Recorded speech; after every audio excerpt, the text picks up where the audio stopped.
Close your eyes for a moment and think about a shadow. Not anything spooky, just an ordinary shadow. The kind your hand makes on a wall when the afternoon sun comes through a window. Your hand is a three-dimensional thing, right? It's got length and width and thickness, bones and muscles and skin all layered together in this complicated, beautiful structure. But the shadow on the wall? That's flat. It's a two-dimensional silhouette of something far more complex. The shadow can't show you everything about your hand.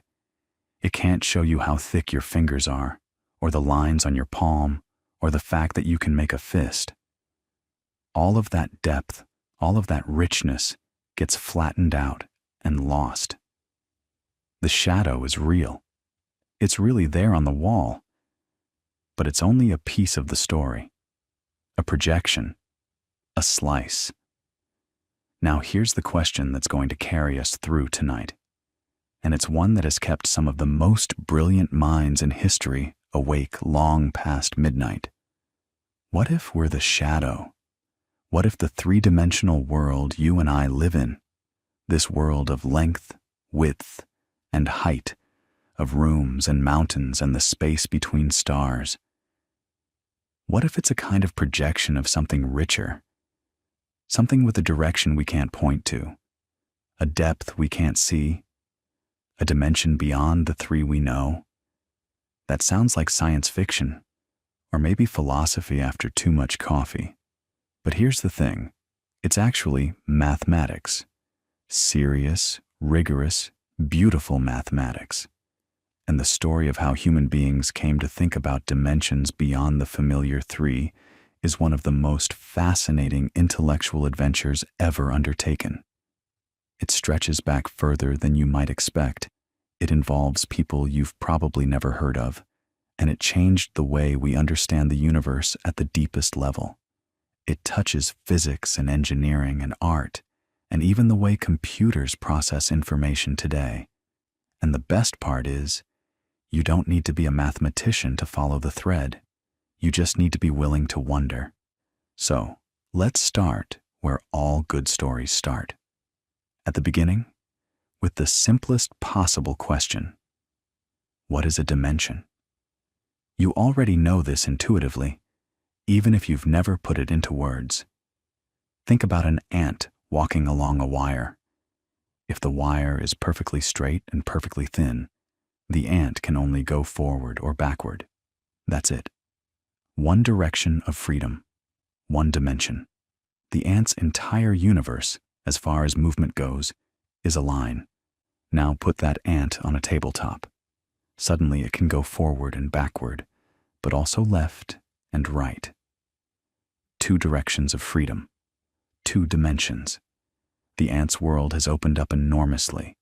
It can wander across a flat surface, trace out curves and circles and spirals, and it has so much more room than it did on that wire. But it still can't fly. It can't jump off the table and hover in midair. It's stuck on that flat surface. Give the ant wings, and now it can go up and down too. Three directions, three dimensions. That's our world. Length, width, height. Every point in the room you're lying in right now can be described by three numbers. How far left or right, how far forward or back, how far up or down. Three numbers pin down any location. That's what a dimension really is, at its core.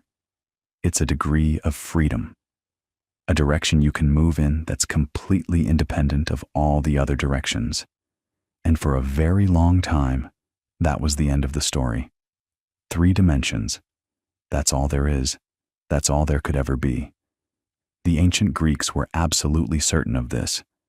Aristotle, writing around 350 BC, stated it plainly. A body that has length, breadth, and depth is complete, and there is no fourth magnitude beyond these three.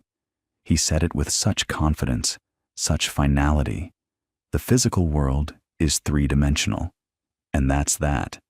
Euclid, working around the same era in Alexandria, built his geometry.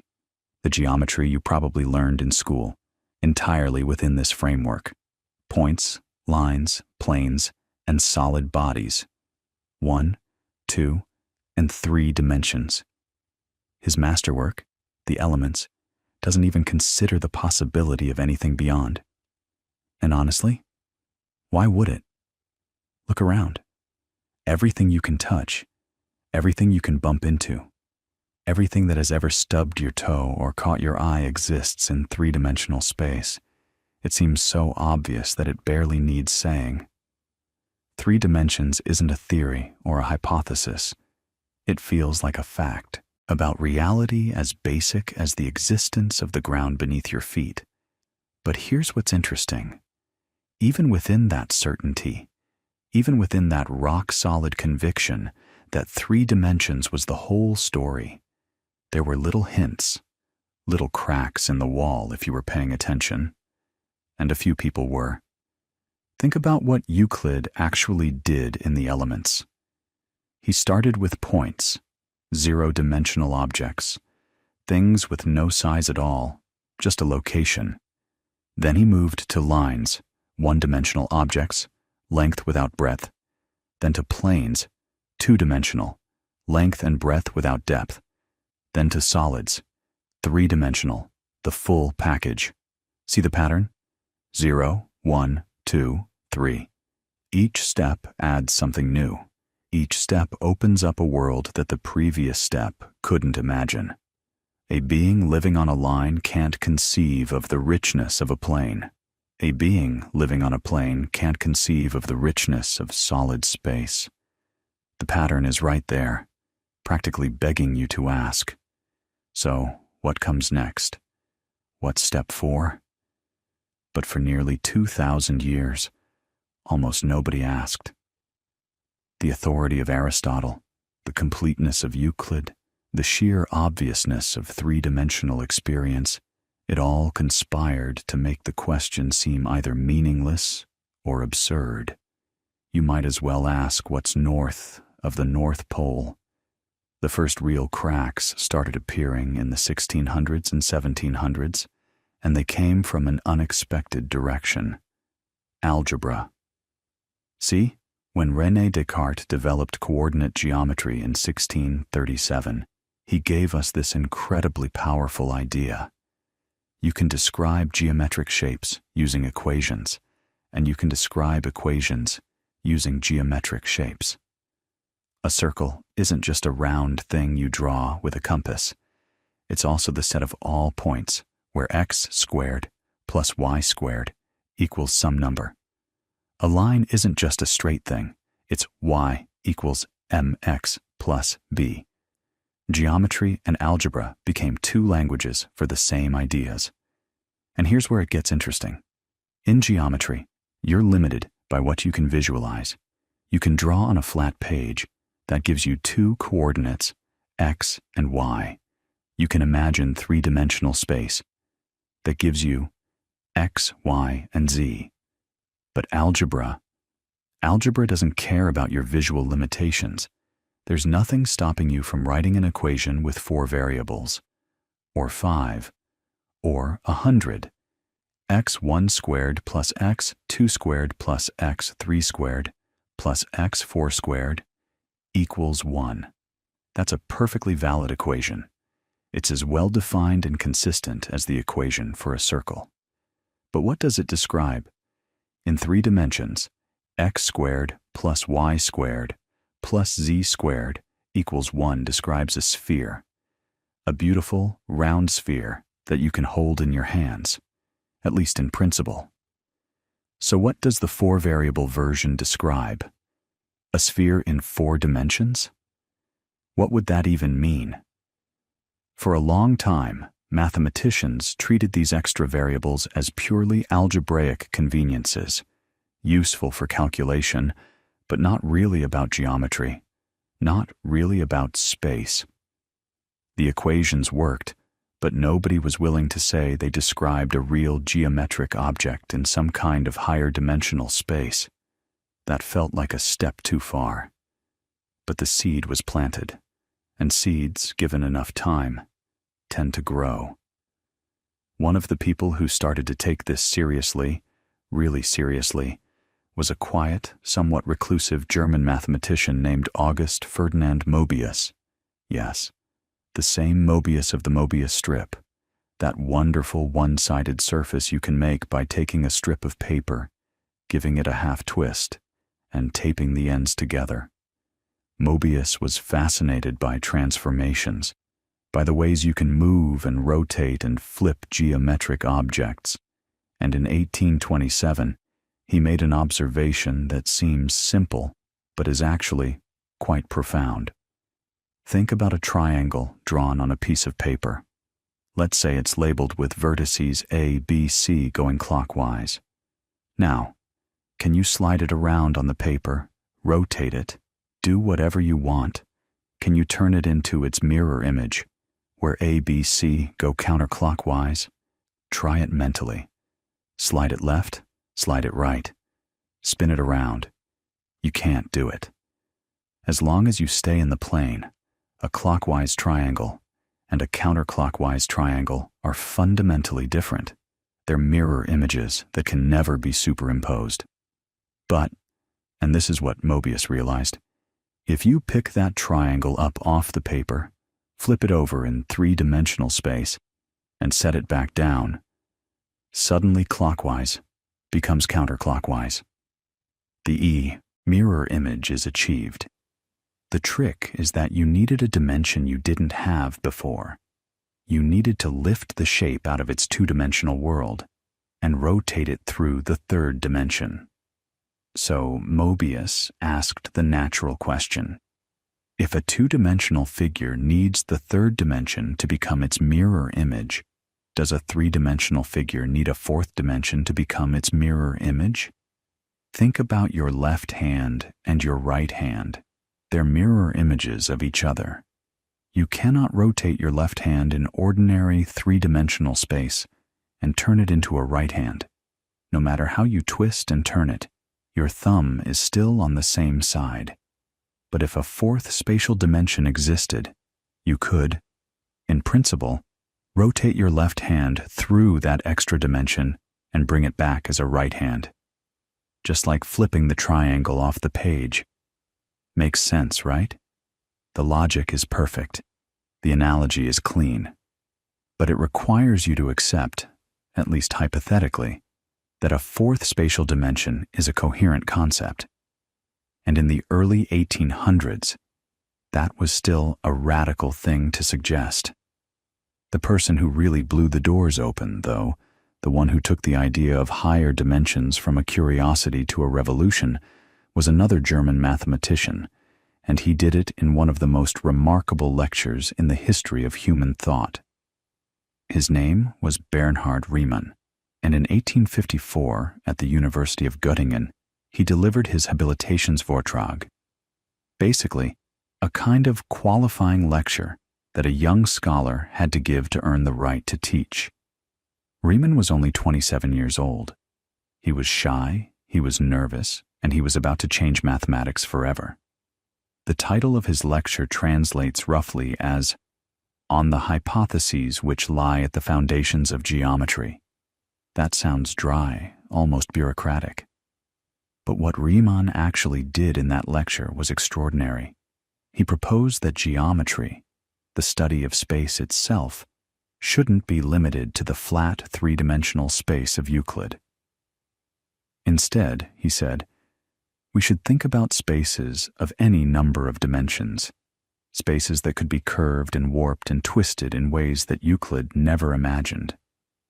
He called these spaces manifolds, and he laid out a framework for studying them that was so general, so flexible, so powerful, that we're still using it today. Every time a physicist talks about the curvature of spacetime, every time an engineer works with higher dimensional data sets, every time a computer scientist navigates a high-dimensional parameter space, they're working in the world that Riemann opened up that afternoon in Göttingen. And what's remarkable is how he got there. Riemann wasn't just playing abstract games. He was deeply influenced by the physics of his time, particularly by the work of Carl Friedrich Gauss, his mentor, who had studied the geometry of curved surfaces. Gauss had shown that you could describe the curvature of a surface, a sphere, say, or a saddle shape, using only measurements made within the surface itself. You didn't need to step outside and look at it from the third dimension. A tiny ant crawling on a sphere could, in principle, figure out that its world was curved just by making careful measurements of distances and angles. Gauss called this the Theorema Egregium, the remarkable theorem, and he wasn't wrong about the name. Riemann took Gauss's idea and ran with it. If you can describe the curvature of a two-dimensional surface without leaving that surface, then you should be able to describe the curvature of a three-dimensional space without leaving that space, or a four-dimensional space, or a space of any number of dimensions. The mathematics doesn't care. The equations generalize beautifully. But here's the part that kept people up at night. If the mathematics works, if you can write down consistent, meaningful equations for curved spaces of 4, 5, 10, 26 dimensions, does that mean those spaces are real? Does the universe actually have more dimensions than the three we see? Or is this just a game, a formal exercise with no physical significance? Riemann himself seemed to lean toward taking it seriously. Near the end of his lecture, he made a comment that was almost prophetic. He suggested that the true geometry of physical space might not be the flat geometry of Euclid at all, and that the answer would ultimately come from physics, not from pure mathematics. He was right, of course. 60 years later, Einstein would use Riemannian geometry to build general relativity, showing that gravity is literally the curvature of a four-dimensional spacetime manifold. But we're getting ahead of ourselves. What matters right now, tonight, as you settle in and let your mind drift, is the sheer audacity of what happened in the mid-1800s.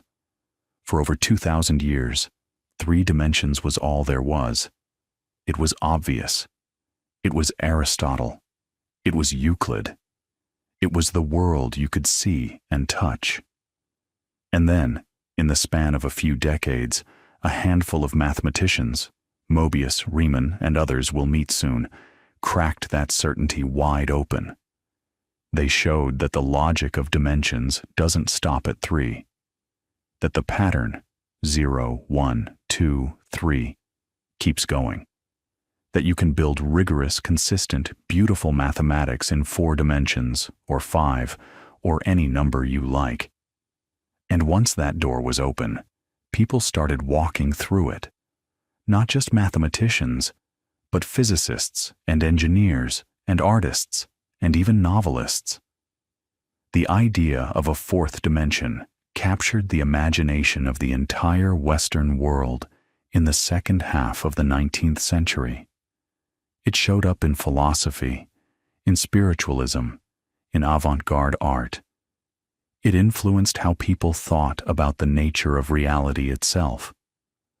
But before we get to all of that, before we meet the physicist who turned four-dimensional geometry into a theory of gravity, before we encounter the engineer who uses 10-dimensional spaces to design things you carry in your pocket, there's one more person from this era we need to spend some time with. Someone who did more than anyone to help ordinary people imagine what a fourth dimension might actually look like. He wasn't a mathematician, strictly speaking. He was a school teacher and a theologian and a bit of a social satirist, and in 1884 he published a strange, slim, utterly charming little book that's still in print today. His name was Edwin Abbott Abbott. Yes, Abbott twice, that's not a typo. And his book was called Flatland. And Flatland is one of those rare works that manages to be playful and profound at the same time. It's a story, a satire, and a genuine thought experiment about dimensions, all wrapped up in about 100 pages. And the best way to understand why it matters, why people still read it and talk about it more than a century later, is to just walk through it with you, slowly. Because the method Abbott uses to help you imagine a fourth dimension is genuinely brilliant. And once you see how it works, you'll never quite think about dimensions the same way again. So here's the setup. Flatland is a world that exists entirely in two dimensions. Think of it like an infinite tabletop, or a sheet of paper that stretches out forever in every direction, except there's no thickness to it at all. The inhabitants of Flatland are geometric shapes, triangles, squares, pentagons, hexagons, circles, and they slide around on this flat surface the way you might push coins across a table. They can move north, south, east, west, and every direction in between, but they have absolutely no concept of up or down. Up doesn't exist for them. It's not that they've never been up. It's that the word has no meaning. Their entire universe, their entire reality, is this flat plane. Now, Abbott was clever about this. He didn't just use Flatland as a geometry lesson. He used it as a mirror for Victorian England. The shapes are arranged in a rigid social hierarchy. Triangles are working class. Squares and pentagons are professional. Hexagons and shapes with more sides are nobility. And circles, or rather shapes with so many sides they appear circular, are the priestly class, the top of the heap. Women, in Abbott's satire, are mere line segments, which sounds awful, and it's meant to. Abbott was a progressive educator who believed in women's education, and the gender politics of Flatland are deliberately grotesque. He's holding up a funhouse mirror to his own society's treatment of women and saying, "Look how absurd this is." Some readers over the years have missed the satire and thought Abbott was endorsing the hierarchy. But if you read his other writings, his work at the City of London School, where he was headmaster, his advocacy for expanding education to women and the working class, the intent is pretty clear. He's skewering the rigid class structure of his time by making it literal geometry. But the part that matters for us, the part that made Flatland immortal, is what happens when our narrator, a humble square, receives a visitor from the third dimension. Picture this. You're a square, living your flat little life, and one day something impossible happens. A circle appears in your world, but it doesn't come from any direction you can point to. It doesn't slide in from the north or the east. It just appears. And it's not a normal circle. It starts as a point, grows into a small circle, expands to a larger circle, reaches a maximum size, and then starts shrinking again until it vanishes. From the square's perspective, this is deeply weird and kind of terrifying. Something is materializing and dematerializing right in front of him, changing size as it does, and he has no framework to make sense of it. But here's what's actually happening. A sphere, a three-dimensional ball, is passing through the plane of Flatland. Think about what it would look like if you slowly pushed a basketball through the surface of a still pond. The water line would first touch the ball at a single point. Then, as the ball sinks lower, the circle where ball meets water gets bigger and bigger. At the equator, it's at its maximum. Then as the ball continues through, the circle shrinks again until the ball passes completely through and the water is undisturbed. That's exactly what the square is seeing. A sphere passing through his two-dimensional world. The cross-sections, the slices, are circles of varying size. That's all a Flatlander can perceive of a sphere. Slices. And this is Abbott's masterstroke. The thing that makes Flatland so much more than a cute story. Because once you understand how a three-dimensional object looks to a two-dimensional being, confusing, impossible, like something appearing from nowhere, you can turn that logic on yourself. If a four-dimensional being passed through our three-dimensional world, what would we see? We'd see cross-sections. Three-dimensional cross-sections of a four-dimensional object appearing seemingly from nowhere, changing shape and size, and then vanishing. We'd be just as baffled as the square. We'd have the same feeling of something profoundly strange happening, something that doesn't fit our spatial intuitions because we can't see the full picture. We're limited to our three-dimensional slice. Think about what that means for a second. It's the same method, the same logical move, just shifted up by one. And it works because the analogy is airtight. Everything the square experiences when confronted with the sphere maps perfectly onto what we would experience if confronted with a four-dimensional object.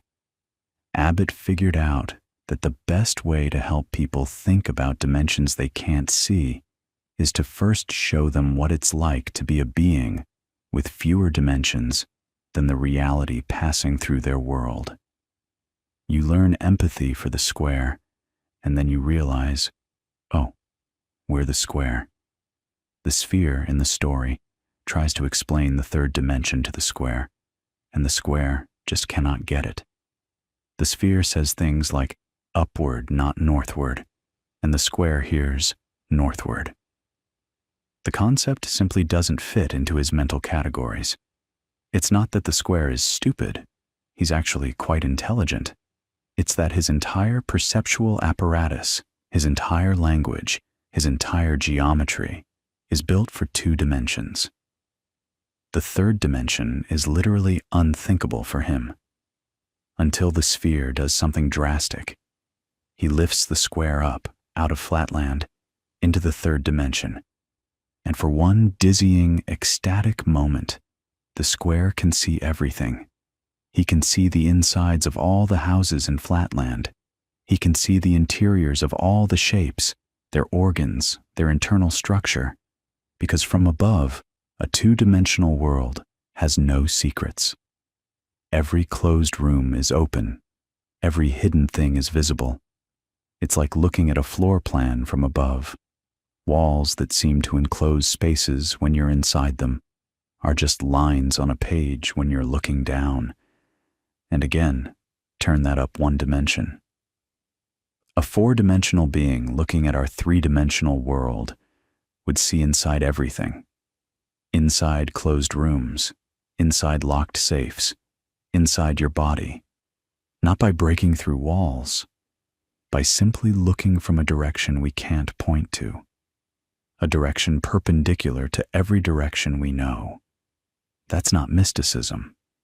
That's geometry. Now, you might think this is just a fun thought experiment, and it is, but it had real cultural impact. Flatland was published in 1884, right in the middle of what historians sometimes call the fourth dimension craze. And it wasn't just mathematicians and schoolteachers who were fascinated. The idea of a fourth spatial dimension captured an enormous range of people in the late 19th and early 20th centuries, and some of the places it showed up are genuinely surprising. Take spiritualism.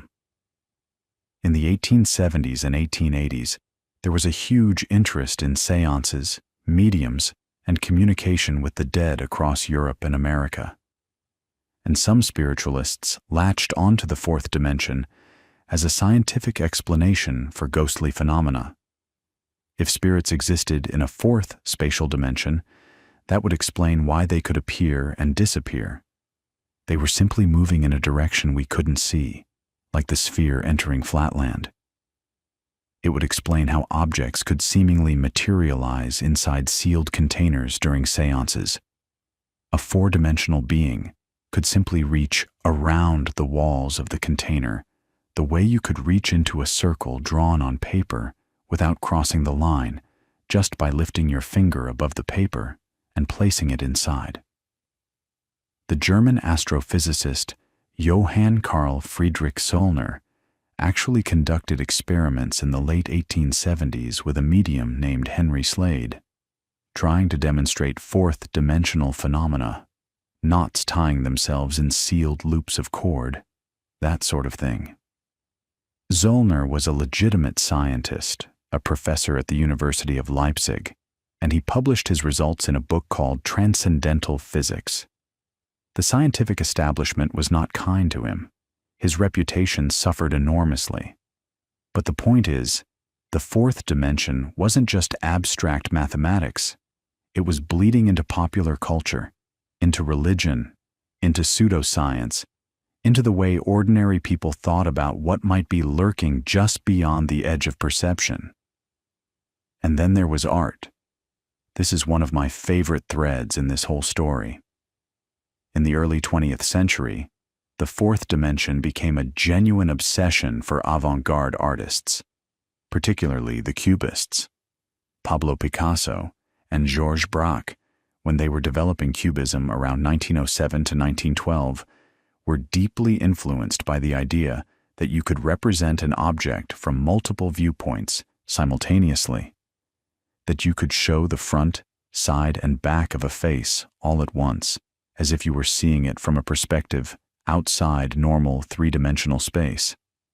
The art historian Linda Dalrymple Henderson has written extensively about this connection, and it's fascinating. The Cubists weren't just making things look weird for the sake of it. They were, in their own way, trying to do what Abbott's sphere did, trying to show you what something looks like when you're not trapped in a single three-dimensional viewpoint. Marcel Duchamp was even more explicit about it.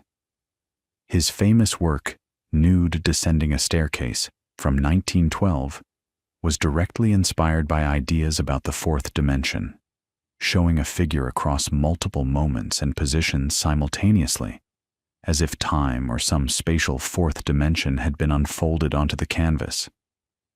And here's where things start to get really interesting from an engineering and physics perspective, because while artists and spiritualists and novelists were playing with the fourth dimension as metaphor and mystery, a few physicists were starting to wonder whether it might be literally, physically, real.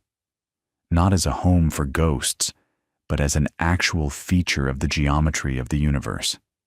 And the first person to seriously propose this, the first person to say, what if the fourth dimension isn't just a mathematical curiosity, but an actual direction in which space-time extends, was someone whose work would eventually feed directly into Einstein's revolution. His name was Hermann Minkowski, and he had been one of Einstein's mathematics professors at the ETH in Zurich. And in 1908, he stood up at a meeting of the Assembly of German Natural Scientists and Physicians and said something that would change how we think about the universe forever. He opened with one of the most striking declarations in the history of physics. Henceforth, he said, space by itself and time by itself are doomed to fade away into mere shadows, and only a kind of union of the two will preserve an independent reality. Think about that. Space by itself, the three dimensions you move through every day, is just a shadow. Time by itself, the ticking of your clock, the turning of the earth, also just a shadow. The real thing, the actual fabric of reality, is the combination, a four-dimensional continuum, space-time. Now, Minkowski wasn't pulling this out of thin air. He was building on Einstein's special theory of relativity, which Einstein had published 3 years earlier, in 1905. And here's an interesting little human detail. When Einstein was a student at the ETH, Minkowski hadn't been particularly impressed with him. He'd reportedly called Einstein a lazy dog, which is one of those delicious ironies of history, because it was Einstein's work that gave Minkowski the raw material for this extraordinary insight. Einstein had shown that space and time were entangled in strange ways, that measurements of length and duration depended on how fast you were moving relative to what you were measuring. Minkowski took that idea and gave it a beautiful geometric framework. He said, look, if you stop thinking of space as 3 dimensions and time as something separate, and instead think of them as 4 dimensions of a single geometric object, then all of Einstein's strange results, the length contraction, the time dilation, the relativity of simultaneity, they all become simple geometric facts. They're just what happens when you look at a 4-dimensional shape from different angles, and this is where it connects back to everything we've been talking about. Remember Riemann, standing in that lecture hall in Göttingen in 1854, talking about n-dimensional manifolds? Riemann gave us the mathematical language for curved spaces of any number of dimensions. Minkowski took that language and applied it to the physical universe, and suddenly the 4th dimension wasn't a parlor trick or a spiritualist fantasy, or even just a clever thought experiment from a Victorian novella. It was real. It was the actual structure of the cosmos. But here's the thing, Minkowski's space-time was flat. It was 4-dimensional, yes, but it was flat in the same way that a tabletop is flat.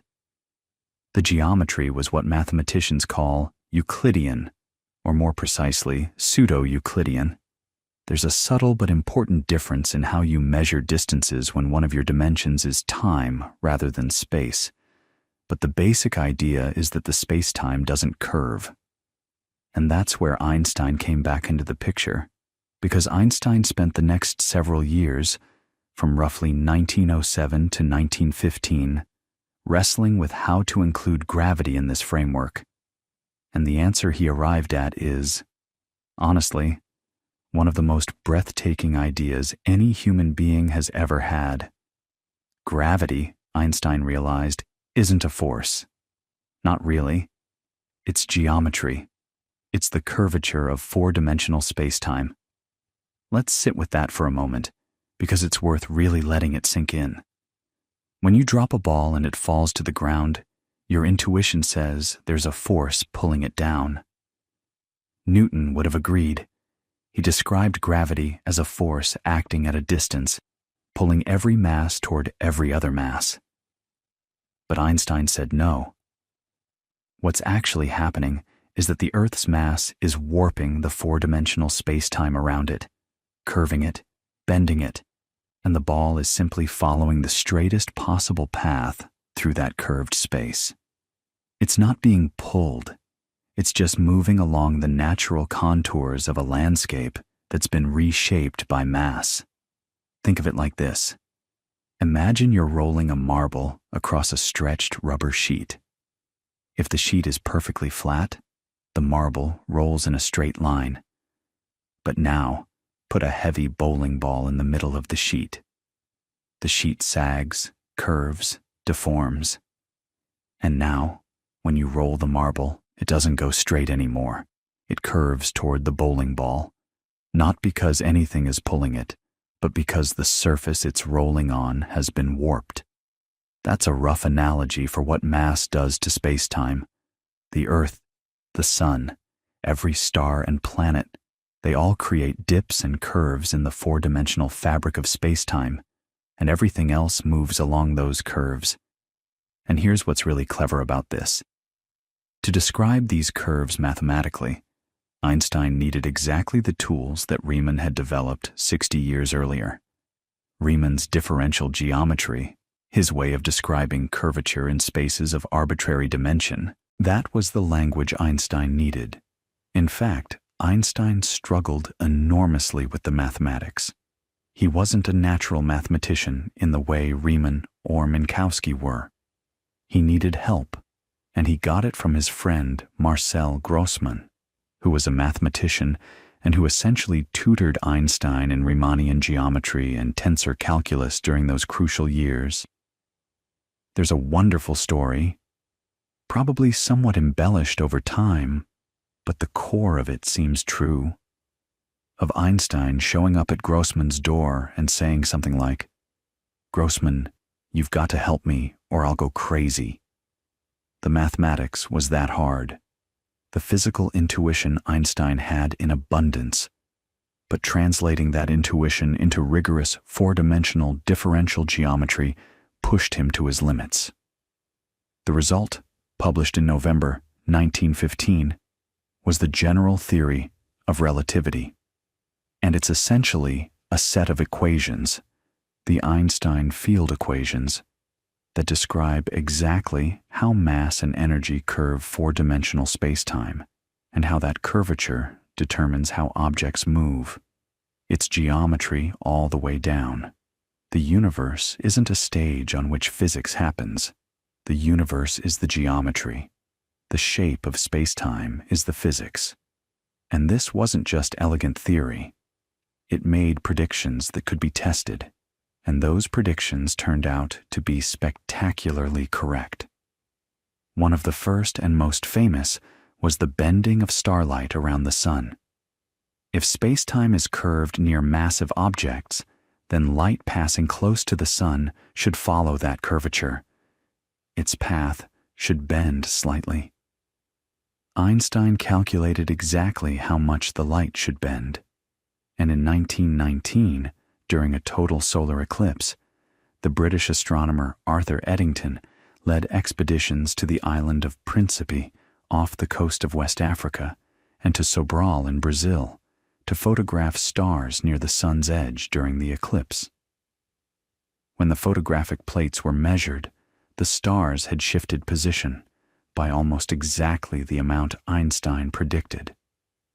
The news made headlines around the world. Einstein became, almost overnight, the most famous scientist on Earth. But here's what I want you to notice about this story from the perspective of our journey through higher dimensions.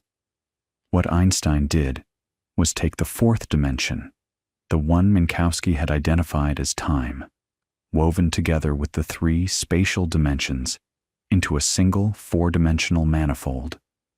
And he showed that this four-dimensional object could curve, that its curvature was gravity, that the geometry of higher dimensional space wasn't just a mathematical abstraction.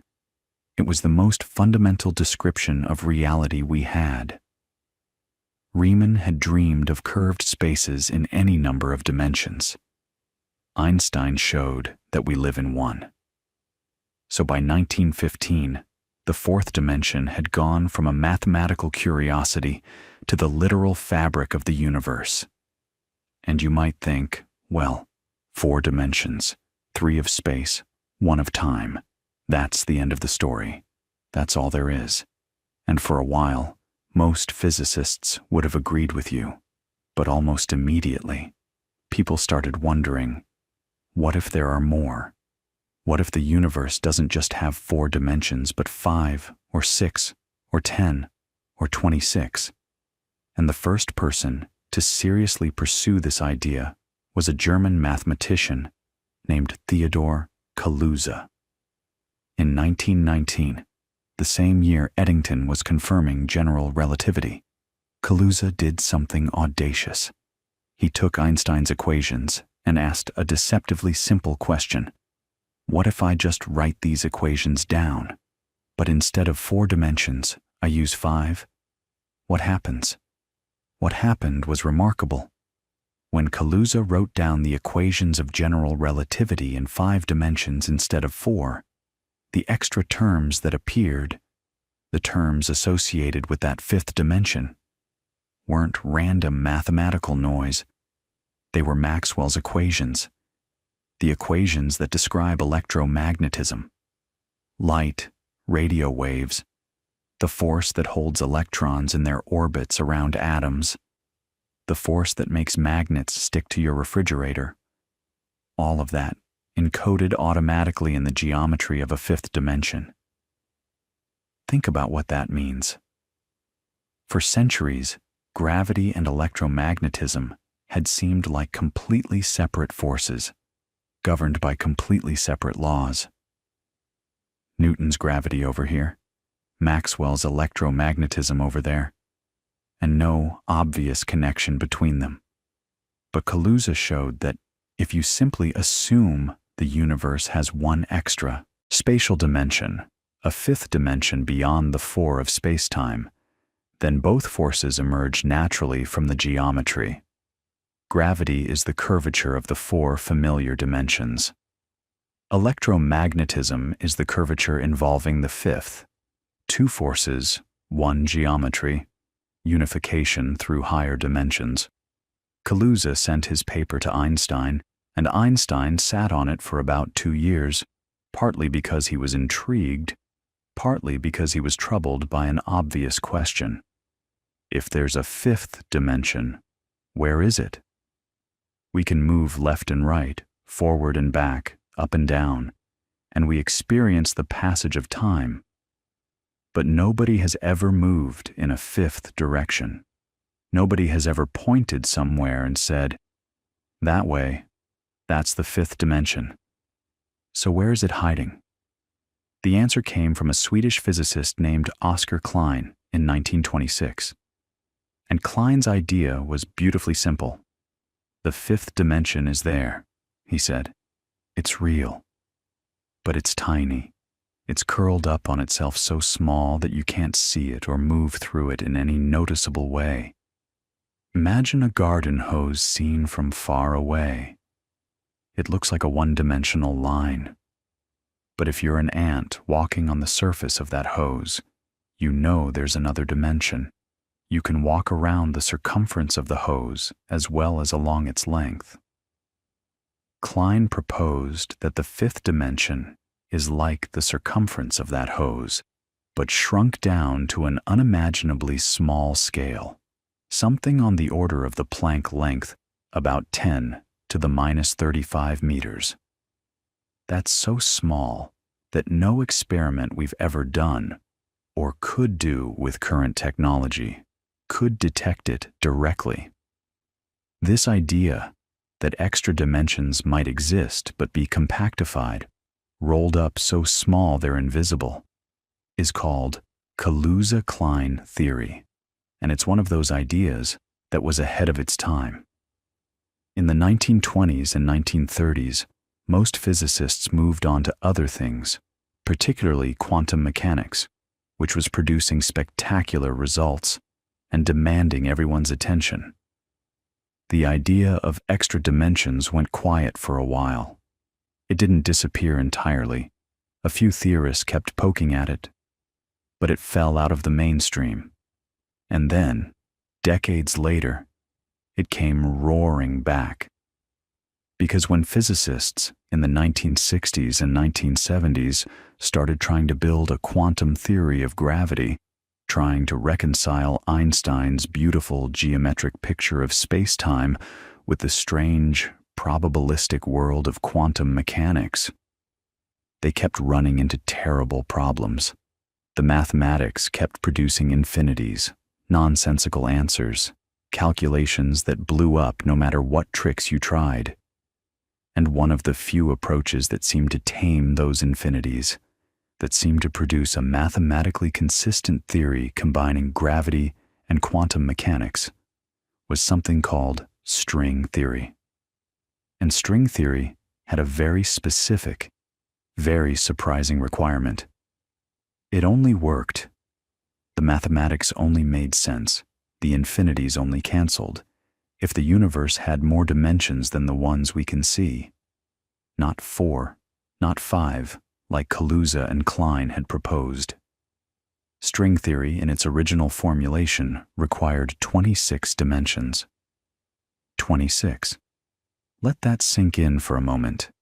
You're lying there, existing in what feels like a perfectly reasonable three-dimensional world, and the math is saying no, actually, for the fundamental physics to work out. There need to be 26 dimensions of space. That's a lot. And honestly, even most physicists found that hard to swallow. But here's the thing. That original version, called bosonic string theory, had other problems too.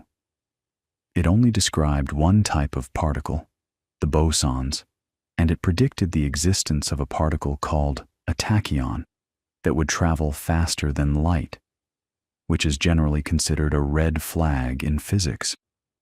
So through the 1970s and into the early 1980s, theorists refined the idea, and a new version emerged called superstring theory, super, because it incorporated something called supersymmetry, which is a proposed relationship between the two broad families of particles, bosons and fermions.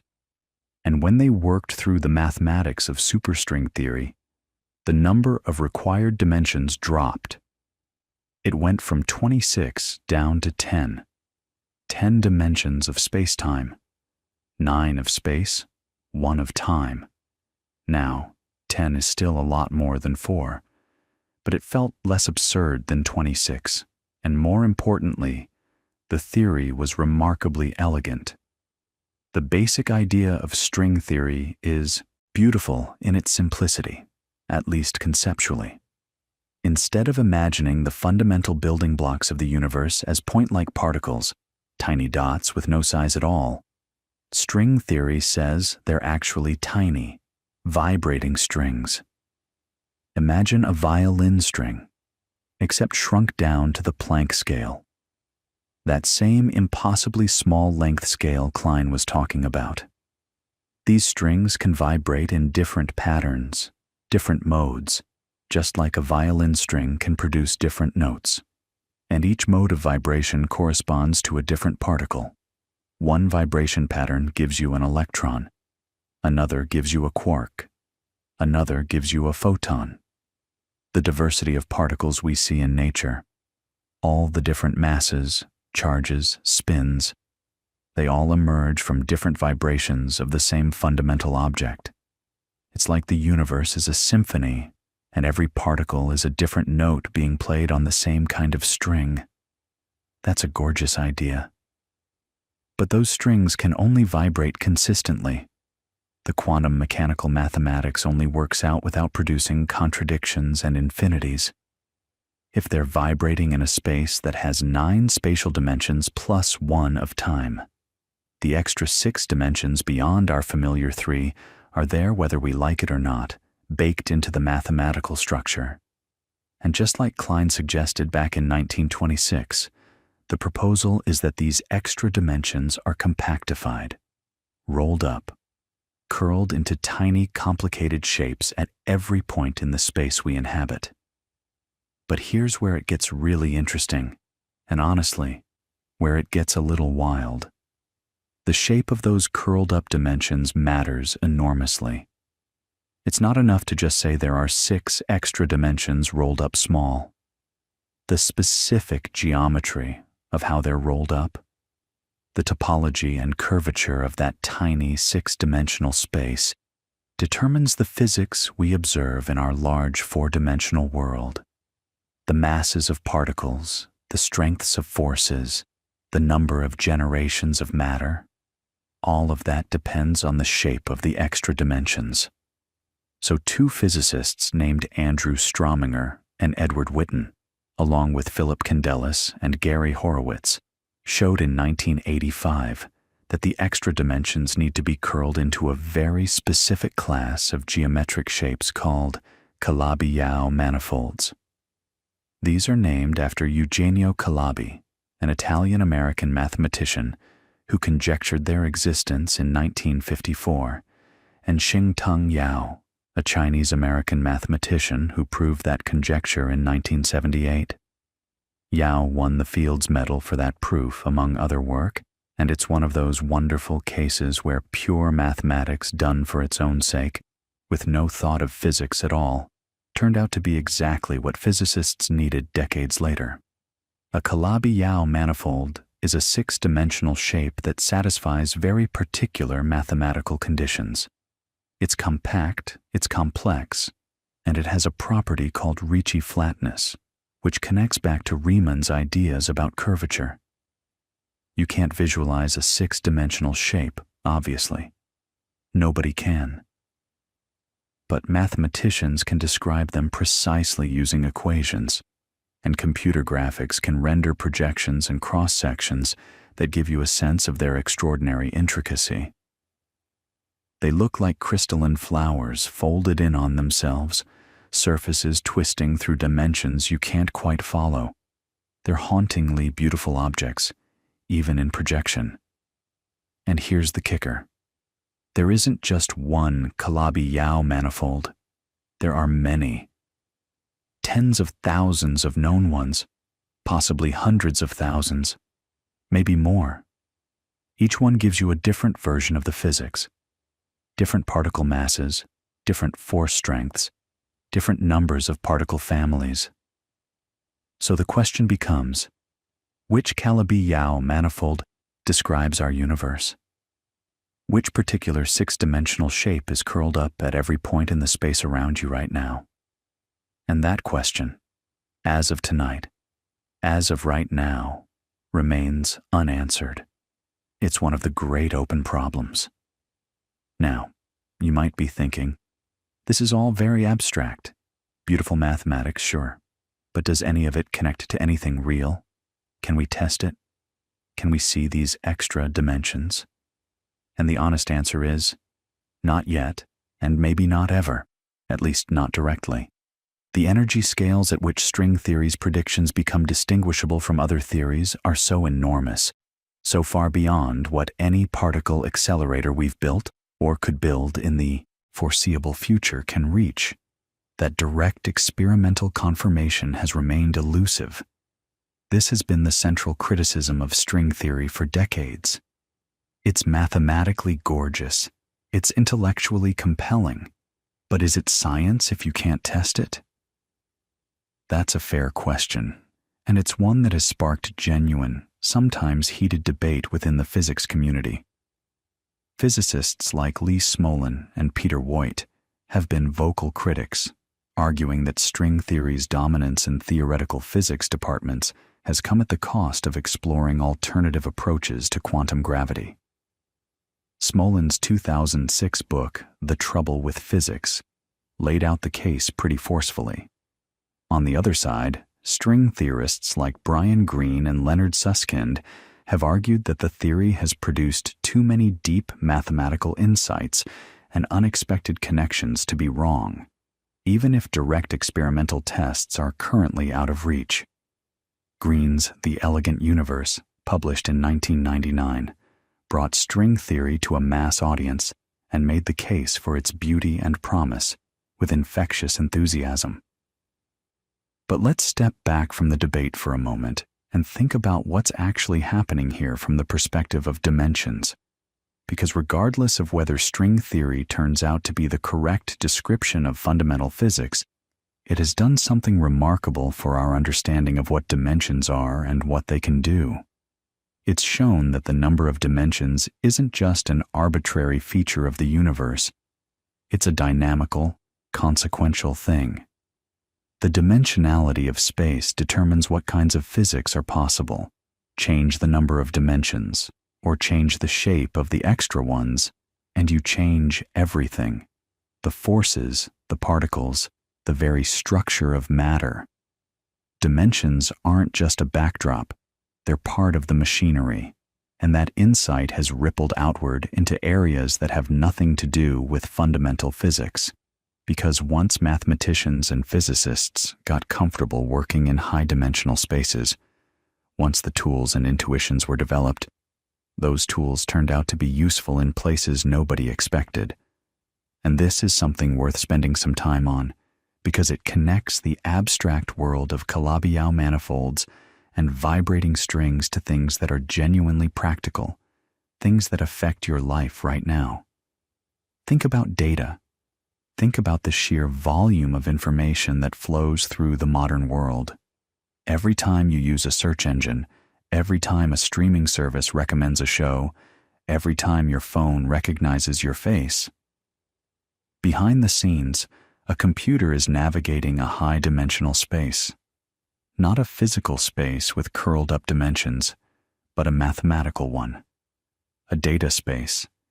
And the geometry of that space, the way distances and angles and curvatures work in many dimensions, follows the same mathematical principles that Riemann laid down in 1854, and that string theorists have been refining ever since. Here's what I mean. Imagine you're trying to describe a photograph to a computer. A simple photograph, say 100 pixels by 100 pixels. Each pixel has a brightness value. So that photograph can be described as a list of 10,000 numbers, one brightness value for each pixel. Now, you can think of that list of 10,000 numbers as a single point in a 10,000 dimensional space. Each dimension corresponds to one pixel. The brightness of that pixel is the coordinate along that dimension. So every possible 100 by 100 photograph is a point in this vast 10,000 dimensional space. And when a computer is doing image recognition, trying to figure out whether a photograph contains a face, say, what it's really doing is learning the geometry of a particular region in that high-dimensional space. It's finding the submanifold, the lower dimensional surface, where face-like images live, and the mathematics it uses to do that, the concepts of distance, curvature, manifold structure, those are Riemann's concepts. Those are the same ideas. This isn't a loose analogy. The field is literally called manifold learning, and it's a cornerstone of modern machine learning and artificial intelligence. Researchers at places like Google, DeepMind, and OpenAI work with spaces that have thousands, sometimes millions of dimensions, and they navigate those spaces using tools that trace a direct lineage back through string theory, through Einstein, through Riemann, all the way back to that quiet lecture hall in Göttingen in 1854. The language has changed. The applications are wildly different. But the underlying mathematics, the idea that you can define a smooth, curved space with any number of dimensions and do meaningful geometry on it, that's the same thread. And it goes even further than machine learning. In engineering, real, practical, build things with your hands engineering, higher dimensional thinking has become indispensable.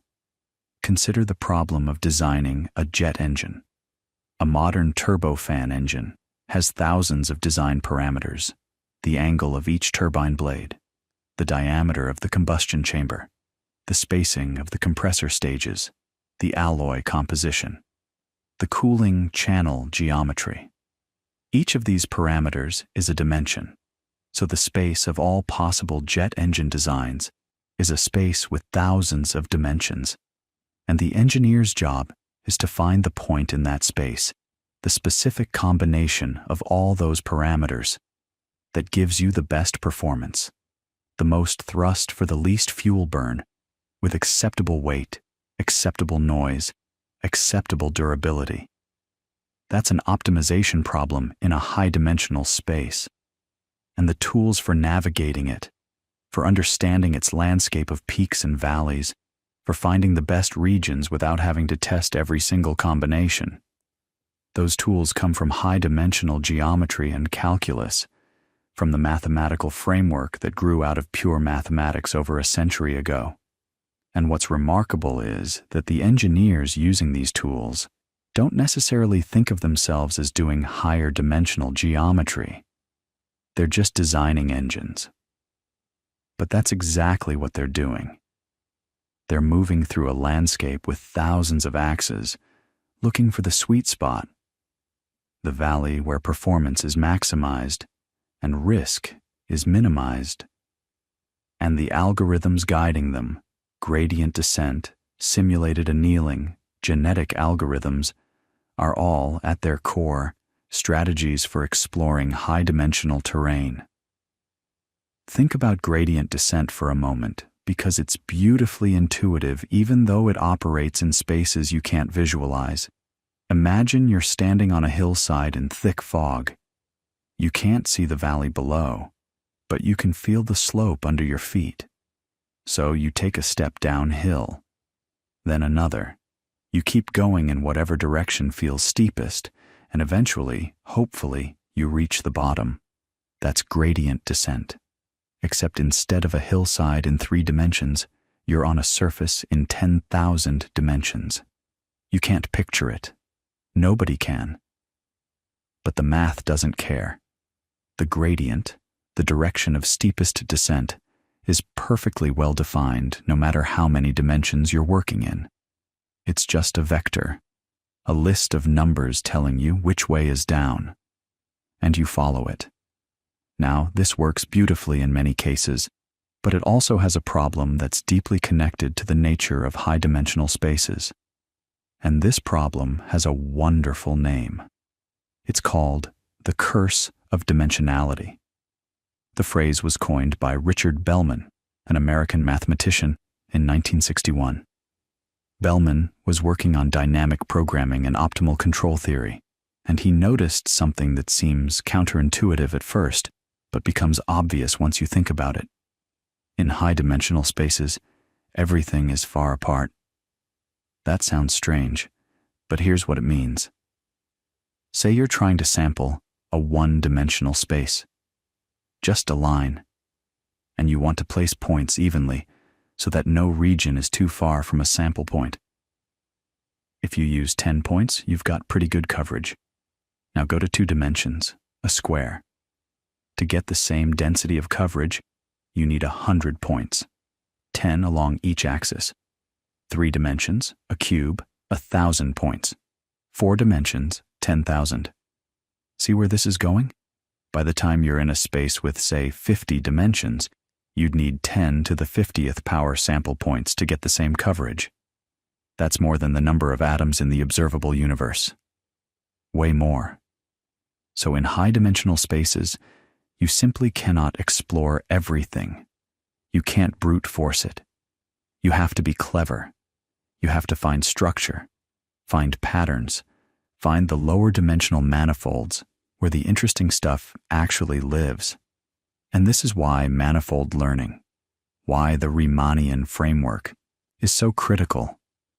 Because in practice, even though a jet engine design space might technically have 10,000 dimensions, the designs that actually work, the ones that don't melt, don't shake apart, don't guzzle fuel, those tend to cluster on much lower dimensional surfaces within that vast space. The real design space, the one that matters, might be more like 50 or 100 dimensions, still impossible to visualize, but vastly more tractable. Finding that hidden structure is the whole game. And this isn't just jet engines. It's everywhere. Drug design, climate modeling, financial risk analysis, protein folding, which is a gorgeous example, actually. A protein is a chain of amino acids, and the way it folds into its 3-dimensional shape determines everything about what it does in your body. The number of possible configurations for even a small protein is astronomically large. Cyrus Leventhal pointed this out back in 1969. It's called Leventhal's paradox. If a protein tried every possible fold randomly, it would take longer than the age of the universe to find the right one. Yet real proteins fold in milliseconds. How? Because they don't explore the full space. They follow a path, a kind of funnel on an energy landscape, sliding downhill toward the lowest energy configuration.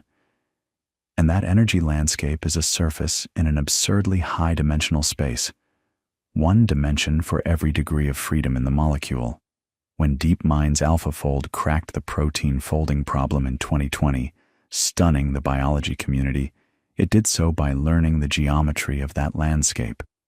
High-dimensional geometry. Riemann's geometry, filtered through a century and a half of mathematical and computational development. Let's sit with that for a second, because it's one of those connections that feels almost too neat to be real. But it is. A 19th century mathematician gives a lecture about abstract curved spaces with any number of dimensions. A century later, his framework is the backbone of a technology that predicts how the molecules of life take shape. The path from one to the other passes through Einstein, through Kaluza and Klein, through string theory, through the development of computers and neural networks. It's not a straight line. It's tangled and branching and full of dead ends, but the thread is there.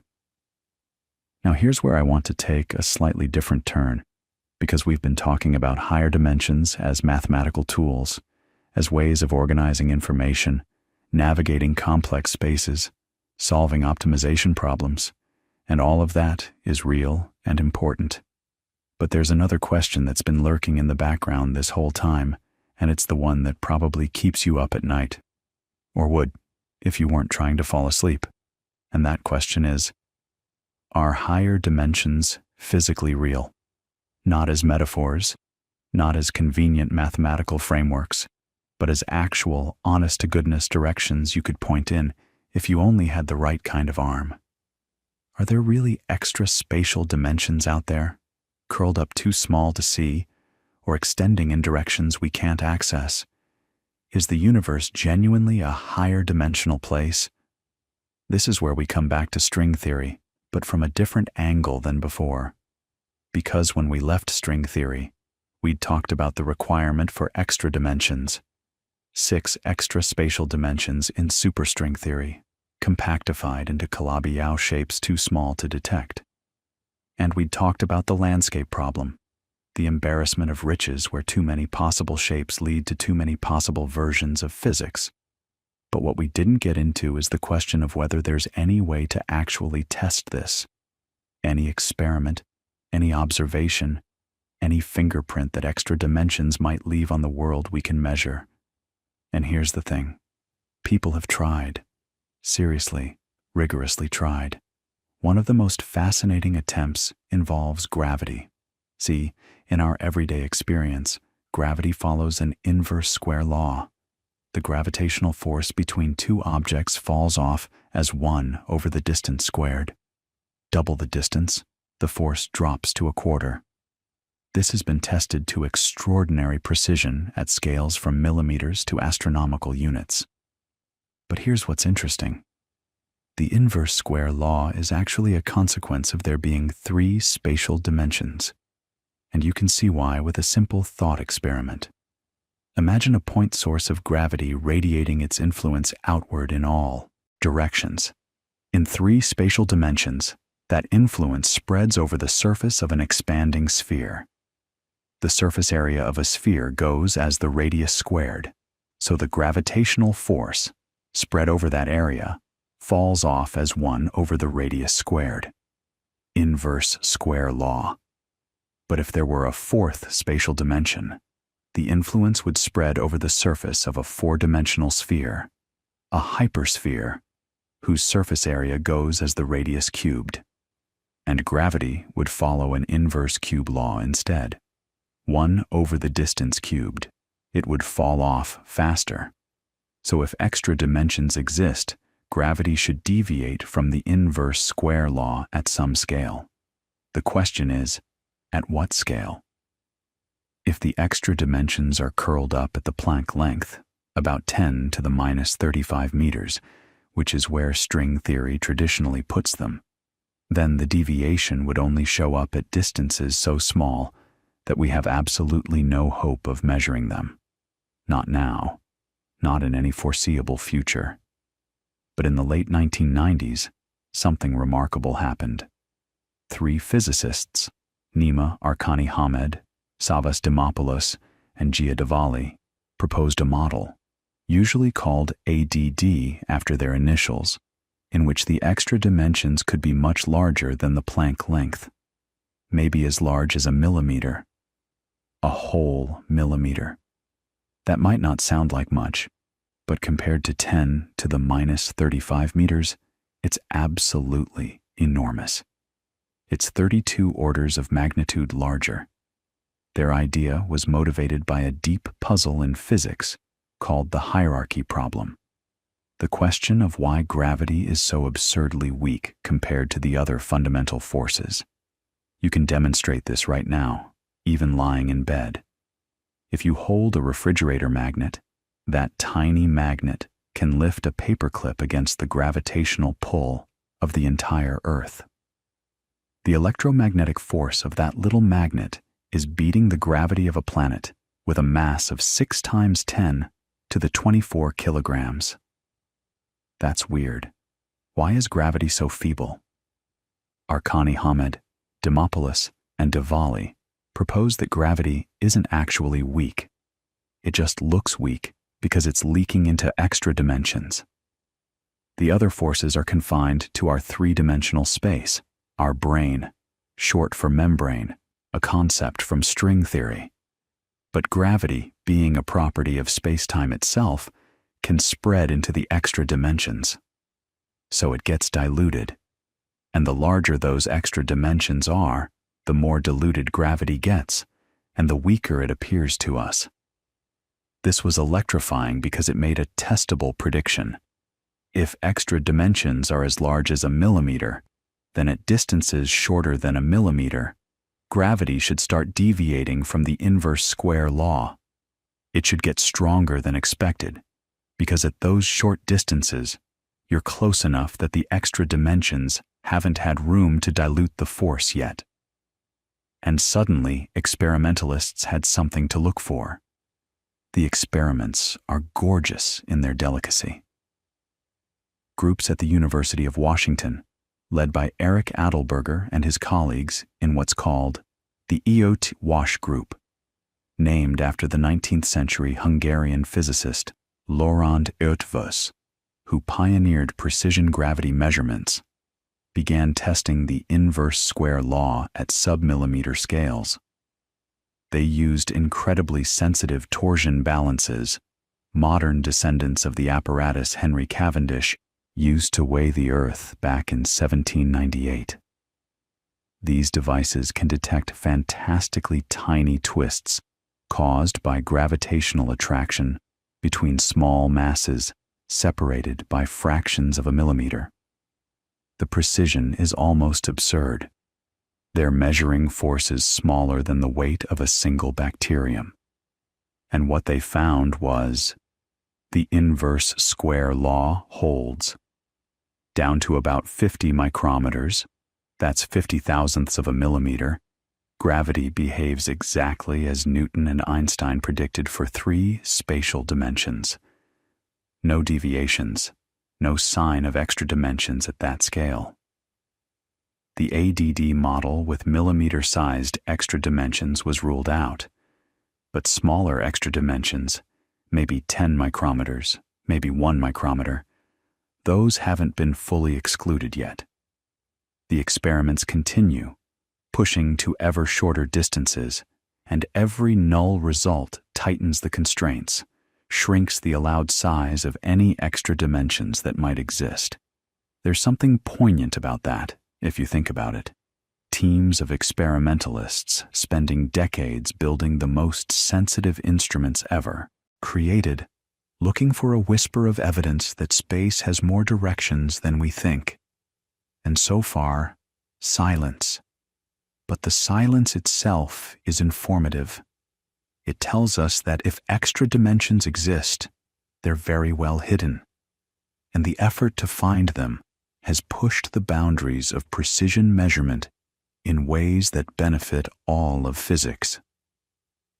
But the search doesn't stop at torsion balances.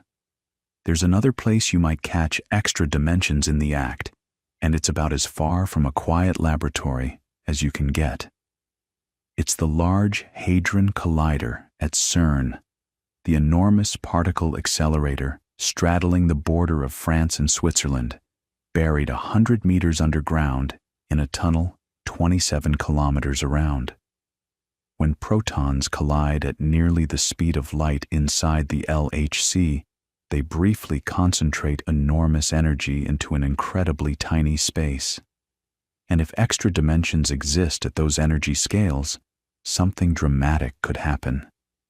Some of the energy from the collision could escape into the extra dimensions, carried away by gravitons, the hypothetical particles that mediate gravity. You'd see it as missing energy in the detector. The collision products wouldn't add up. Energy would seem to vanish as if it had leaked somewhere you couldn't follow.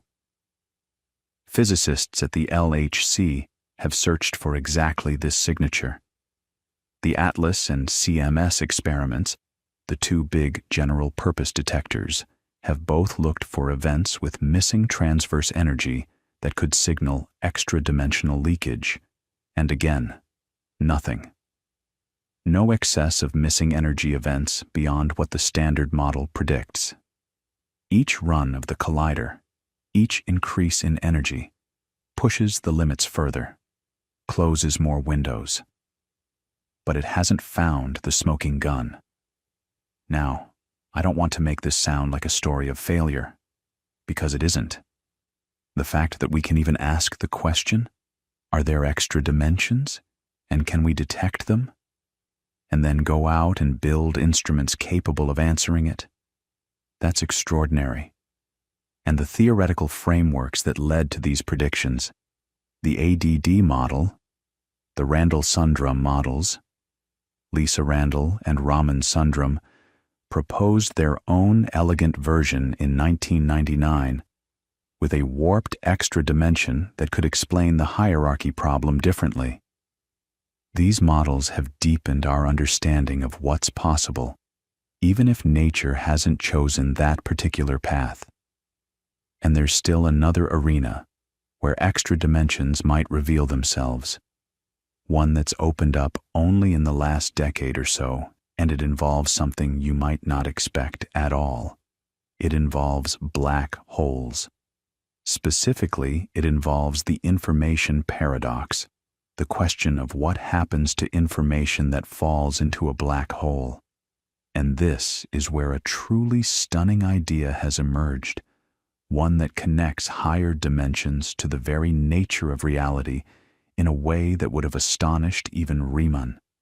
It's called the holographic principle, and it suggests something that sounds almost impossible, that our entire three-dimensional universe might be, in some deep and precise sense, a projection from a lower dimensional boundary, that the information needed to describe everything happening in a volume of space can be encoded on its surface, like a hologram. And this idea didn't come from philosophy or speculation.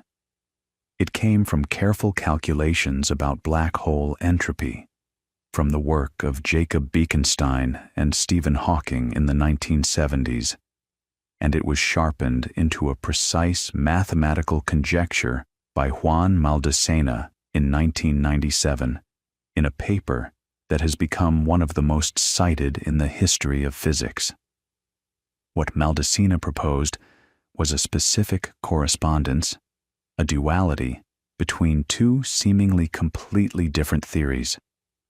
On one side, a theory of gravity in a five-dimensional space called anti-de Sitter space. On the other side, a quantum field theory without gravity, living on the four-dimensional boundary of that space. And he argued that these two theories are not just similar, not just analogous, but exactly equivalent. The same theory, written in two completely different languages. Every calculation you can do in the five-dimensional gravitational theory has a precise translation into a calculation in the four-dimensional quantum theory on the boundary, and vice versa. Think about what that means for a second. It means that a universe with gravity and an extra dimension can be perfectly, completely described by a theory that has fewer dimensions and no gravity at all.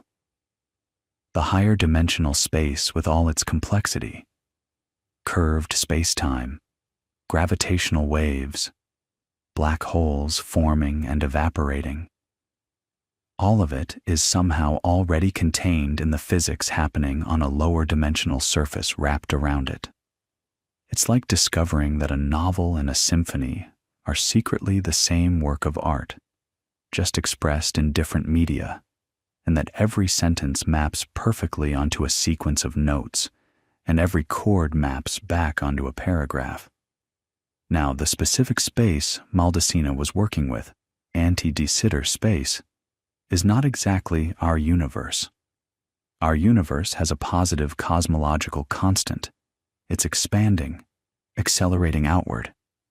Anti-de Sitter space has a negative cosmological constant. It's a universe with a kind of inward curvature, almost like the inside of a saddle shape extended into higher dimensions. So you can't directly take Maldaceno's result and say, aha, our universe is a hologram. It's not that simple. But here's the thing. The correspondence works so beautifully, so precisely, and has passed so many mathematical consistency checks over the past 25 years that most theoretical physicists believe it's telling us something deep and true about the nature of reality, even if we haven't yet found the exact version that applies to a universe like ours. And the practical consequences of this duality have been genuinely surprising, because it turns out that when a problem is hard to solve on one side of the correspondence, it's often easier on the other side. Strongly coupled quantum systems, the kind where particles are interacting so intensely that the usual approximation methods break down. These map onto weakly curved, gentle gravitational problems in the higher dimensional space, problems you can actually solve.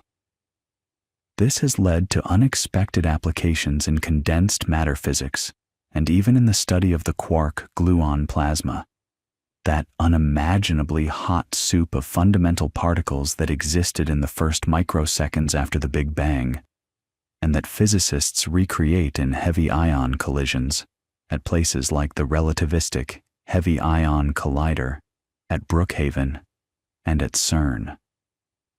Some properties of this plasma, its viscosity, specifically how it flows, were calculated using the holographic correspondence using a black hole in 5-dimensional anti-de Sitter space as a mathematical stand-in for a blob of quark-gluon plasma in 4 dimensions, and the results matched experimental data remarkably well.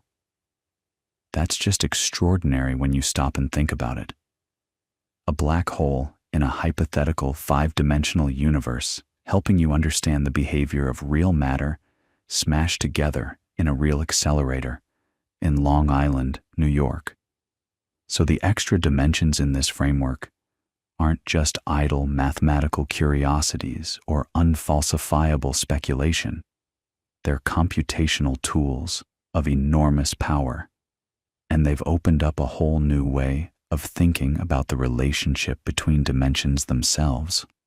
The idea that dimensionality might not be as fundamental as we thought, that it might be emergent, something that arises from deeper underlying physics, rather than being baked into the fabric of reality from the start. This idea that spacetime itself might be emergent is one of the most active areas in theoretical physics right now. And it connects to something you might have heard of in a different context: quantum entanglement. You know, the phenomenon Einstein famously called spooky action at a distance, where two particles can be correlated in ways that seem to defy any local explanation. Well, in 2006, and then more precisely in 2010, the physicist Shinsei Ryu and Tadashi Takayanagi proposed a beautiful formula connecting quantum entanglement on the boundary theory to the geometry of the higher dimensional space. Specifically, they showed that the amount of entanglement between two regions of the boundary theory is proportional to the area of a particular minimal surface in the bulk. A surface stretching between those regions in the higher dimensional space, like a soap film spanning a wire frame. The more entangled the boundary regions are, the larger that surface. And here's what's really wild. If you remove the entanglement, if you disentangle the boundary theory, the bulk geometry tears apart. The higher dimensional space literally disconnects. The extra dimension, the spatial depth of the bulk, is woven together by quantum entanglement on the boundary. Let that settle for a moment. It's saying that space, the very fabric of an extra dimension, is built from entanglement. That geometry, the thing Euclid and Riemann spent their lives studying, might ultimately be a manifestation of quantum information. The threads that knit space together aren't made of anything material. They're correlations, relationships between quantum states. And when those relationships are severed, space itself falls apart. Mark van Ramsdonk, a physicist at the University of British Columbia, wrote an influential essay about this in 2010. It actually won a Gravity Research Foundation award, where he argued that entanglement is the glue that holds space-time together. He used Maldaceno's correspondence to show that a completely unentangled boundary state corresponds to a bulk space-time that's been sliced into disconnected fragments. No entanglement, no connected space. More entanglement, more space, more geometric structure. It's one of those ideas that sounds almost mystical when you first hear it, but it's grounded in precise calculations within a well-defined mathematical framework. It's not poetry, it's physics. Very strange physics, but physics. And this has led to a whole research program sometimes called It from Qubit, a play on the physicist John Archibald Wheeler's old phrase, it from bit, his intuition that information might be more fundamental than matter. The modern version, championed by people like Patrick Hayden, John Preskill, Daniel Harlow, and Aaron Wall, among many others, takes this seriously. They're trying to understand how the smooth, continuous geometry of spacetime, the arena Einstein gave us for general relativity, emerges from an underlying quantum information theoretic structure. And the extra dimensions in the holographic correspondence are a crucial laboratory for this work. You study how the bulk geometry responds to changes in boundary entanglement, and you start to reverse engineer the rules by which spacetime assembles itself. Now you might be lying there thinking, okay, this is fascinating, but it's all very abstract. Where does it touch anything I can relate to? And that's a fair question. But consider this. The same mathematical structures showing up in holographic spacetime research are deeply connected to the theory of quantum error correction, the framework that will be essential for building practical quantum computers. In 2015, Ahmed Al-Mhairi, Shidong, and Daniel Harlow published a remarkable paper showing that the way information in the bulk spacetime is encoded on the boundary looks exactly like a quantum error correcting code. The information about what's happening deep in the interior of the higher dimensional space is redundantly encoded across the boundary, spread out in a way that protects it from localized damage, just like how a good error correcting code protects data from noise. This wasn't a vague analogy, it was a precise mathematical mapping. The bulk is to the boundary, as the encoded logical information is to the physical qubits in a quantum computer. So the study of extra dimensions, which started with Riemann's abstract geometry and passed through Kaluza's 5-dimensional unification and string theory's 10-dimensional framework, has now circled around to connect with one of the most practical and consequential technologies of the coming century.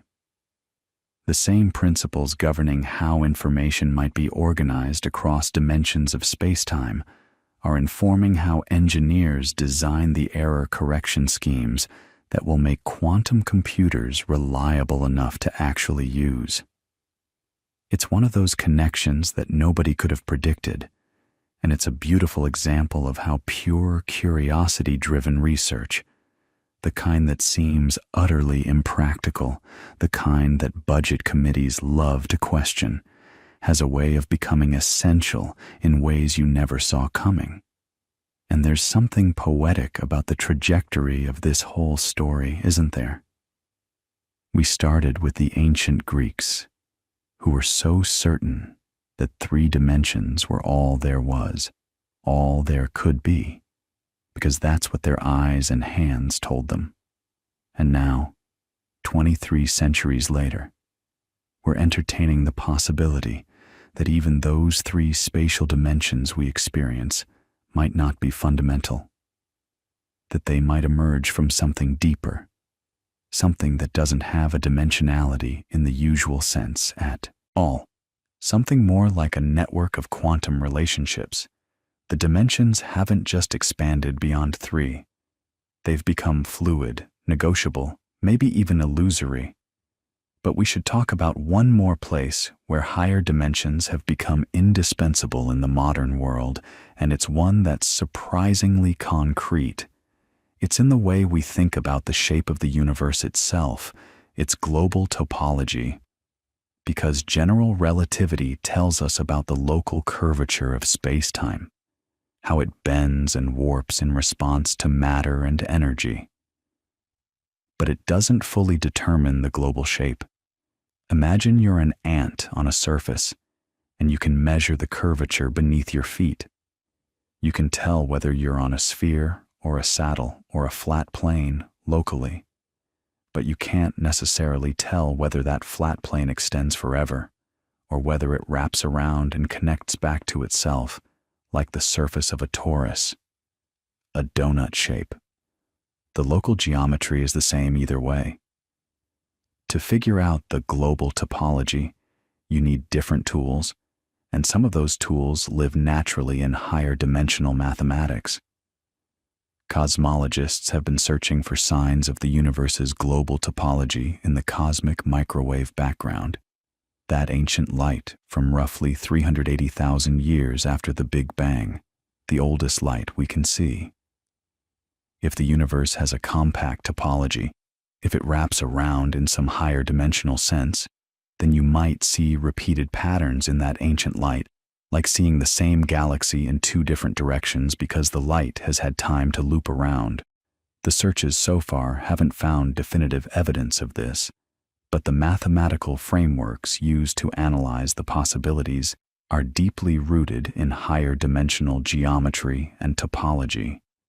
The very mathematics that Riemann and Poincaré and their successors developed. And there's a particular class of possible shapes called compact hyperbolic three-manifolds that are especially fascinating because they're so counterintuitive. A compact hyperbolic three-manifold is a space that has negative curvature everywhere, like a saddle at every point, and yet it's finite in volume. It wraps around and closes up on itself, but not in the simple way a sphere does. The way it closes up is intricate, almost origami-like, and understanding these shapes requires the kind of higher dimensional geometric thinking that would have made Riemann's heart sing. There's a famous example called the Weeks manifold, named after Geoffrey Weeks, a mathematician who's spent much of his career cataloging these shapes. It's the smallest known compact hyperbolic three-manifold, and it has a volume of roughly 0.9427 in certain natural units. That number might sound arbitrary, but here's the thing. The volumes of these manifolds form a discrete set. They don't vary continuously. You can't just smoothly shrink or stretch one into another. Each one has a specific, fixed volume, almost like the energy levels of an atom. And that discreteness, that quantization of geometric possibilities, is itself a deeply beautiful mathematical fact that connects topology to number theory in ways that are still being explored. Now, if our universe happened to have the topology of the Weeks manifold or something like it, the consequences would be extraordinary. Light traveling in one direction would eventually return from another direction, but the path it took would be twisted and rotated in a specific way, determined by the manifold structure. You'd see the same distant objects multiple times, but each image would be transformed, rotated, perhaps mirror reflected, according to the symmetries of the topology. Cosmologists have actually searched for these so-called matched circles in the cosmic microwave background data from satellites like WMAP and Planck. The idea, proposed by Neil Cornish, David Spergel, and Glenn Starkman in the late 1990s, is elegant.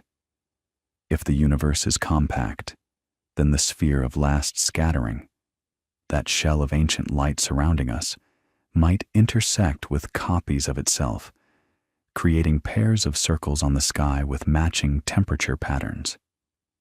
You'd look in one direction and see a circle of specific hot and cold spots, then look in a completely different direction and find the exact same pattern of hot and cold spots on another circle. That would be a smoking gun for compact topology. The searches have been thorough, and so far, no matched circles have been found above the noise. That doesn't rule out compact topology entirely. The universe could be compact but just larger than our observable horizon, so the light hasn't had time to loop around yet. But it does push the minimum size of any compact topology to be close to or larger than the observable universe itself, which is about 93 billion light-years across. So, if the universe does wrap around, it wraps around on a scale so vast that we may never be able to detect it directly. And yet, the mathematical tools developed to analyze these possibilities, the classification of three manifolds, the study of their symmetry groups, the computation of their spectra, all of this lives in the world of higher dimensional geometry and topology.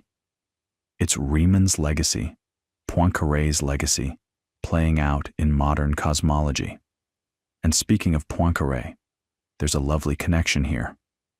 Poincaré's famous conjecture, posed in 1904, asked whether every simply connected, closed three-manifold is topologically equivalent to a three-sphere. Simply connected means there are no holes. Any loop you draw on the surface can be smoothly contracted to a point. Poincaré was asking, essentially, whether the three-sphere is the only compact three-dimensional shape, with no holes. This turned out to be one of the hardest problems in all of mathematics.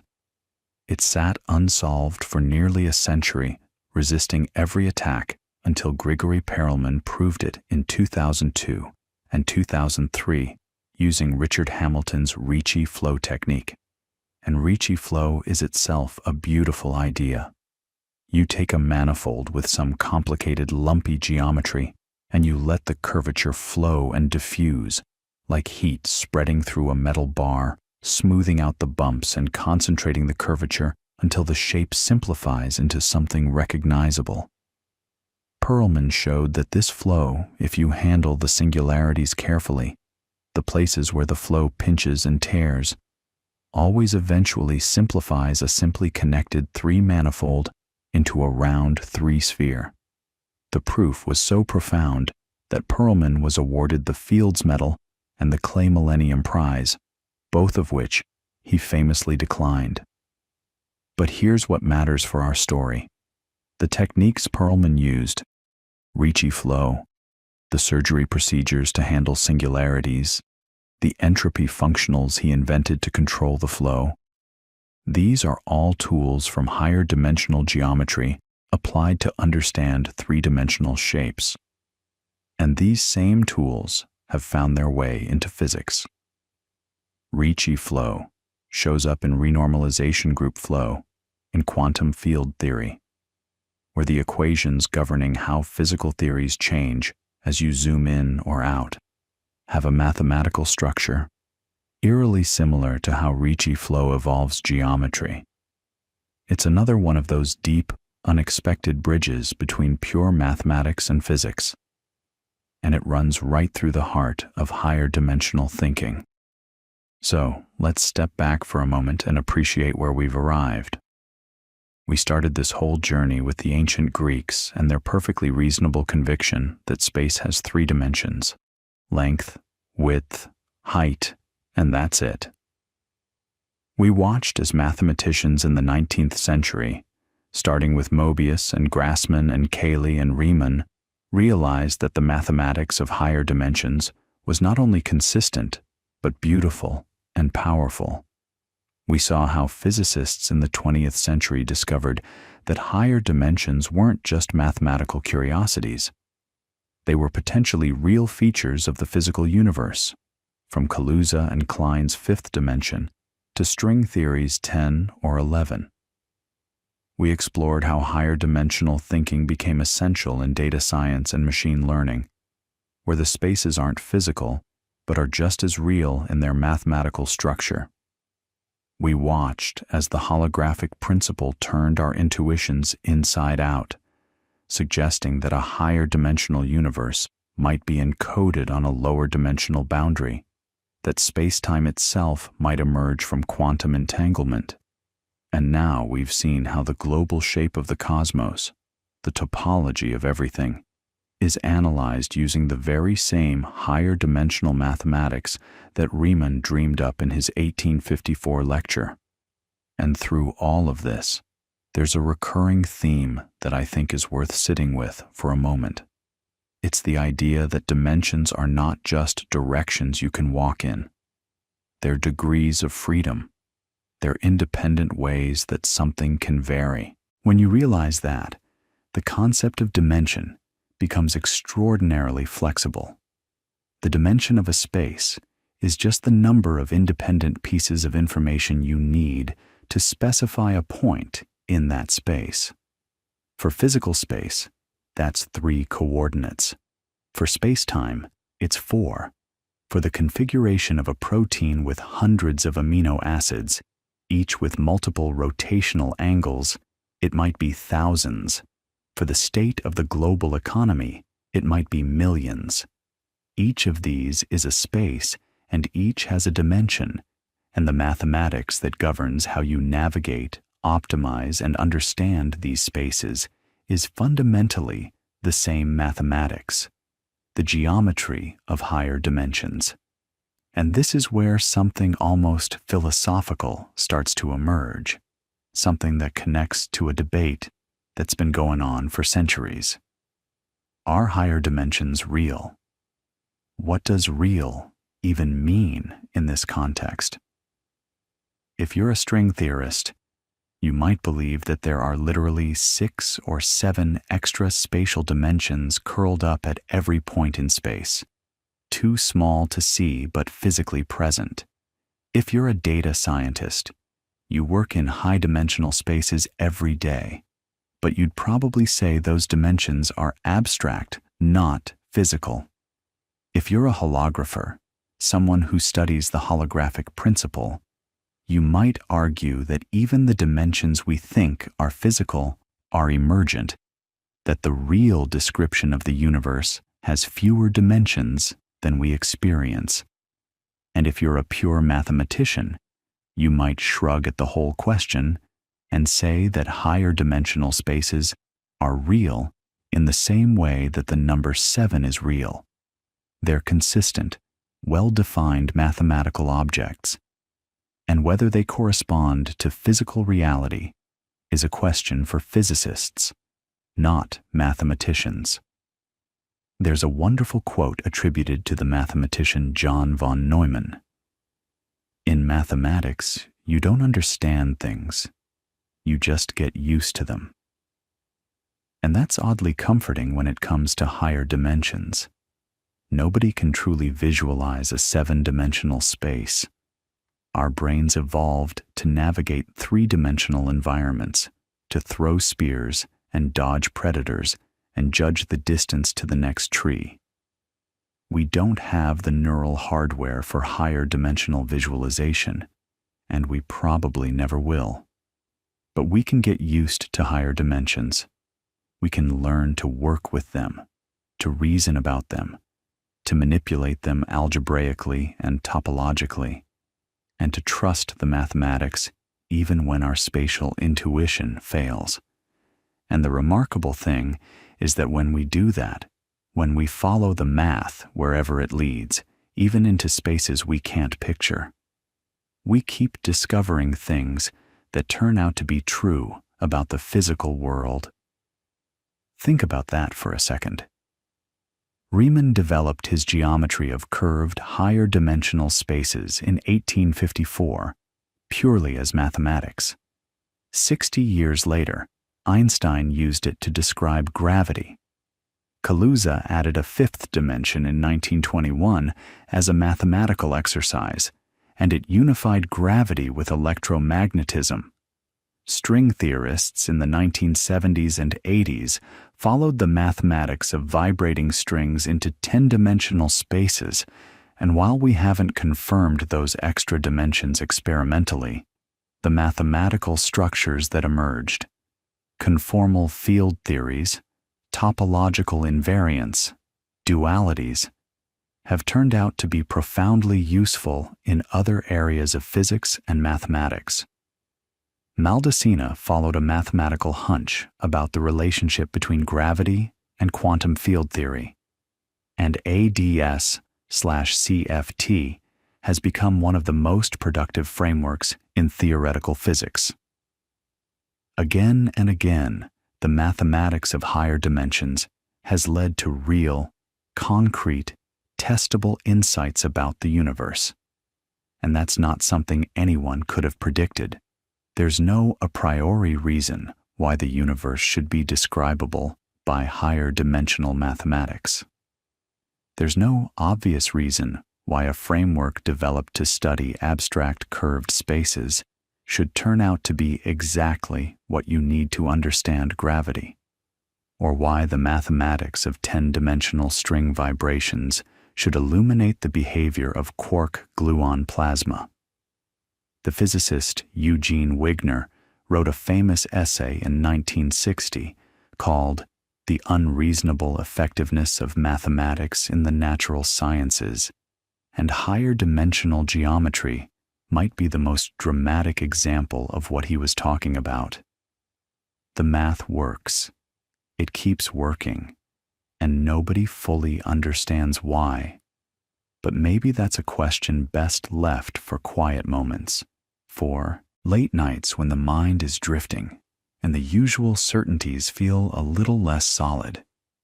Because there's one more thread I want to follow before we're done, and it brings us right up to the present moment, to the cutting edge of what physicists and mathematicians are working on right now in the 2020s as they try to answer what might be the deepest question of all. Not just how many dimensions does the universe have, but what a dimension actually is.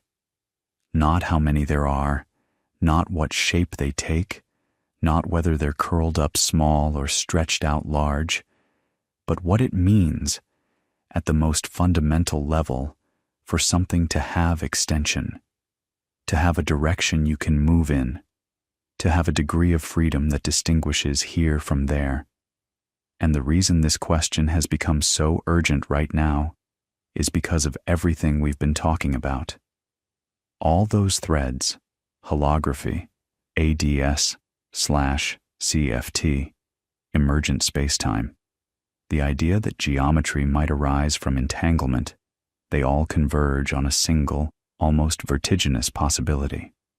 That space itself and the dimensions that define it might not be fundamental.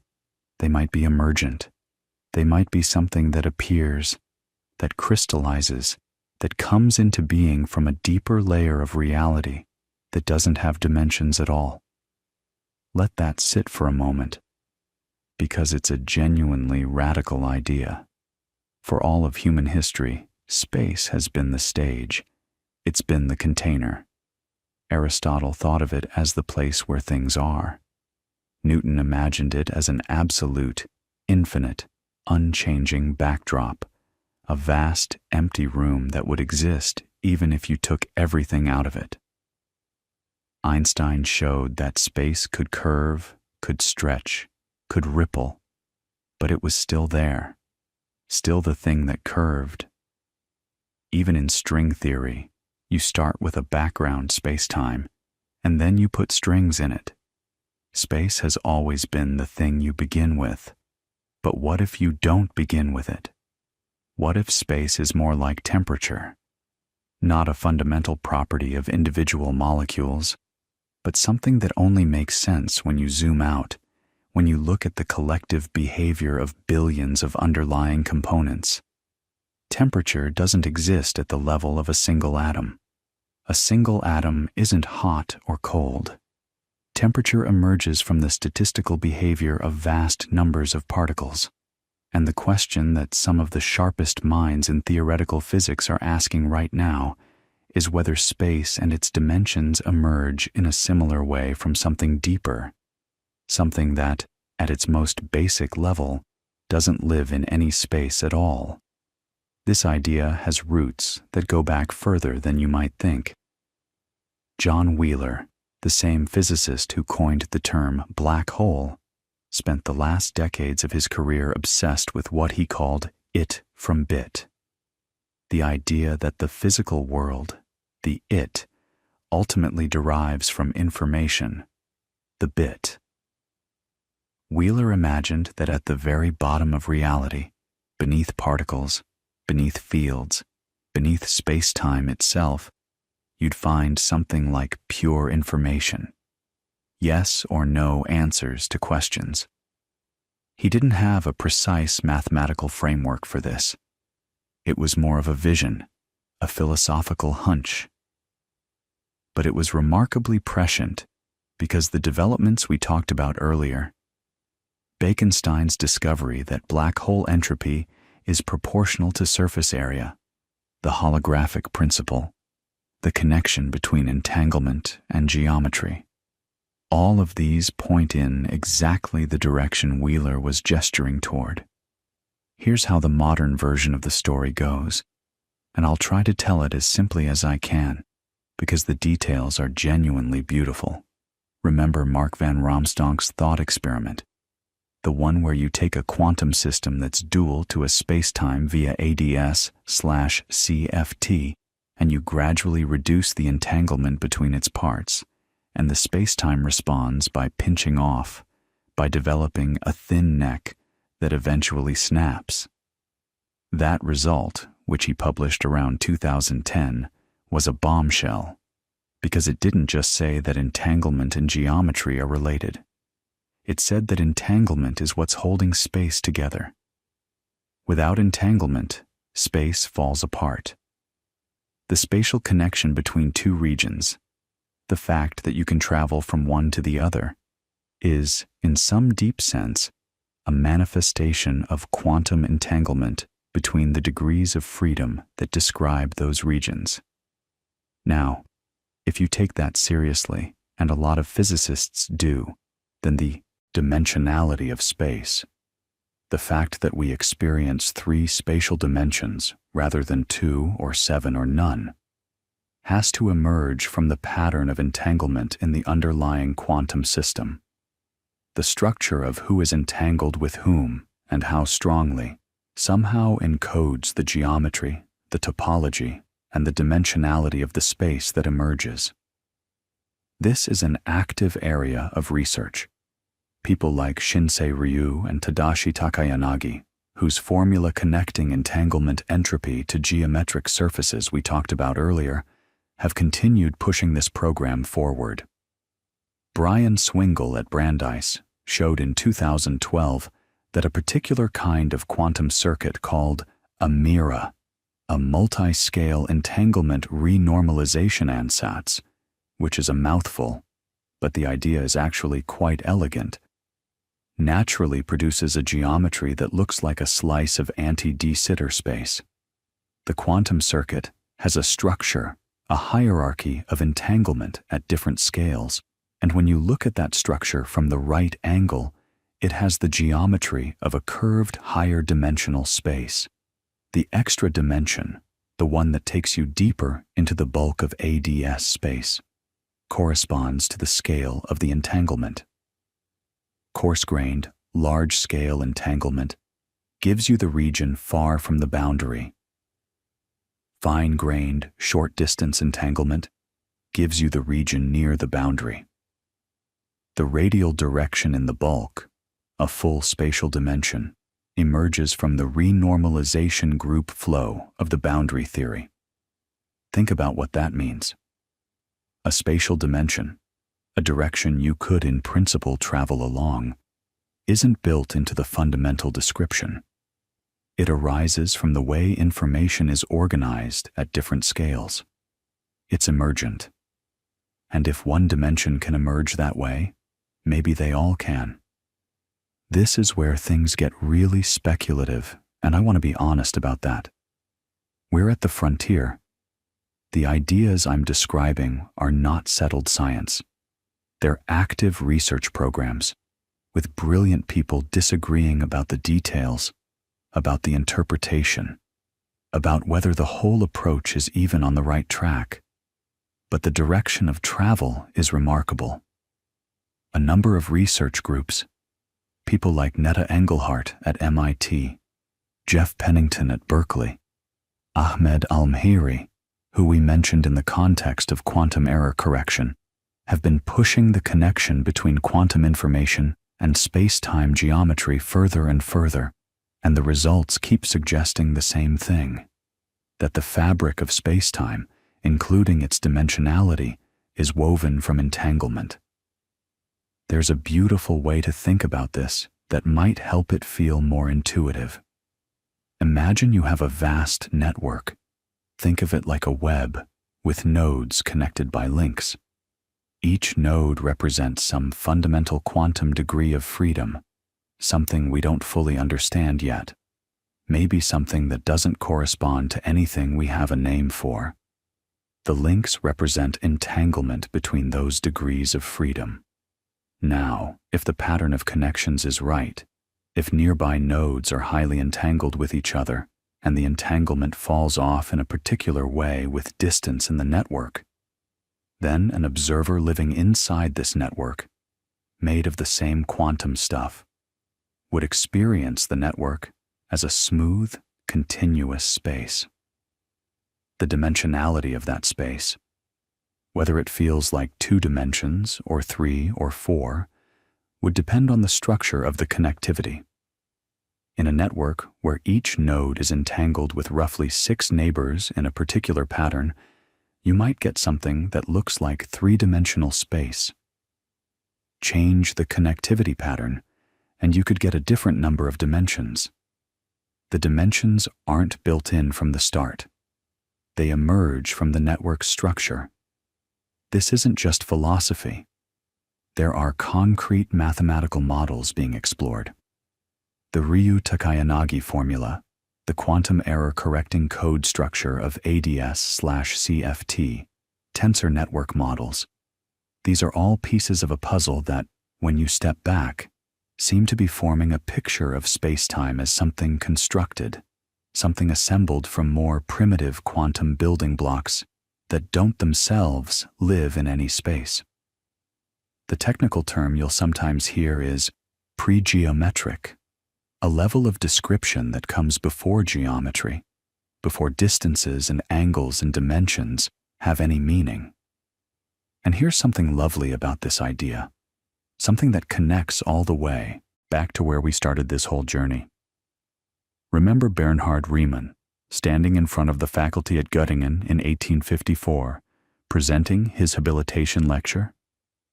He was 27 years old, nervous, brilliant, and he said something that was far ahead of its time.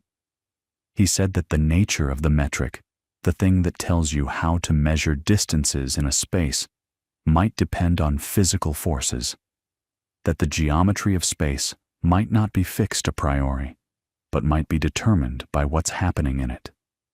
Einstein fulfilled part of that vision 60 years later, when general relativity showed that matter and energy curve spacetime. But Riemann also said something else, something that's often overlooked. He noted that in the very small, the assumptions of continuous geometry might break down, that the ground of spatial relations might be something discrete, something that only looks continuous when you zoom out far enough. And that, in a remarkable way, is exactly what the modern quantum gravity program is suggesting. Riemann couldn't have known about quantum mechanics, about entanglement, about holography. but his mathematical intuition pointed him toward the right question. What if space isn't fundamental? So here we are.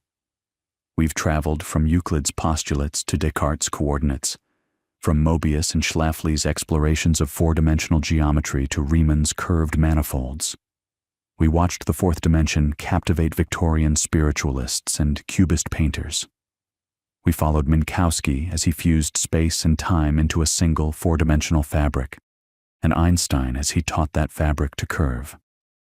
We saw Kaluza-Klein try to hide an extra dimension in a tiny circle, and string theorists inflate that idea into 10 dimensions, with Calabi-Yau shapes too small to see.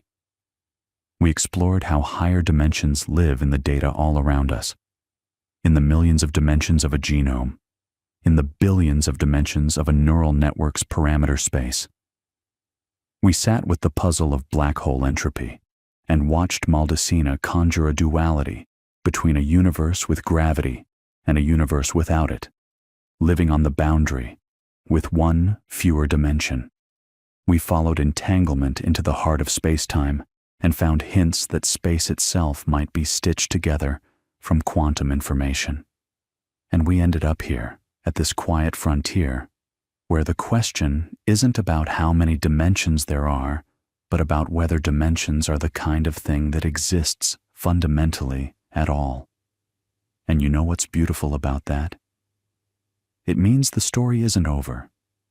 It means there are questions waiting to be answered that we don't even know how to properly ask yet.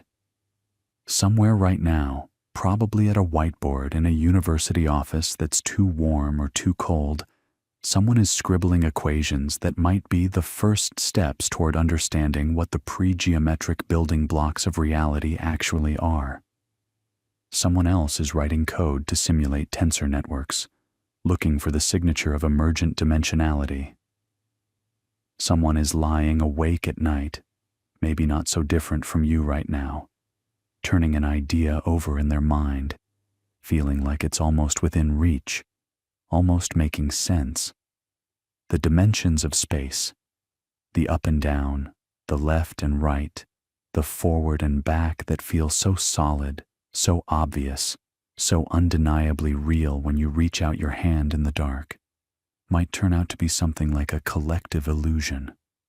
Not an illusion in the sense that they're fake, but in the sense that they're not the deepest level of the story.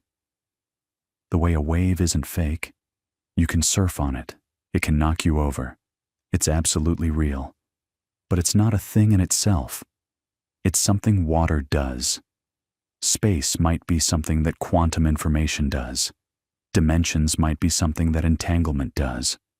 And the fact that we can even begin to think about this, that the mathematics we've developed over centuries gives us the language to ask these questions, that might be the most astonishing part of the whole story.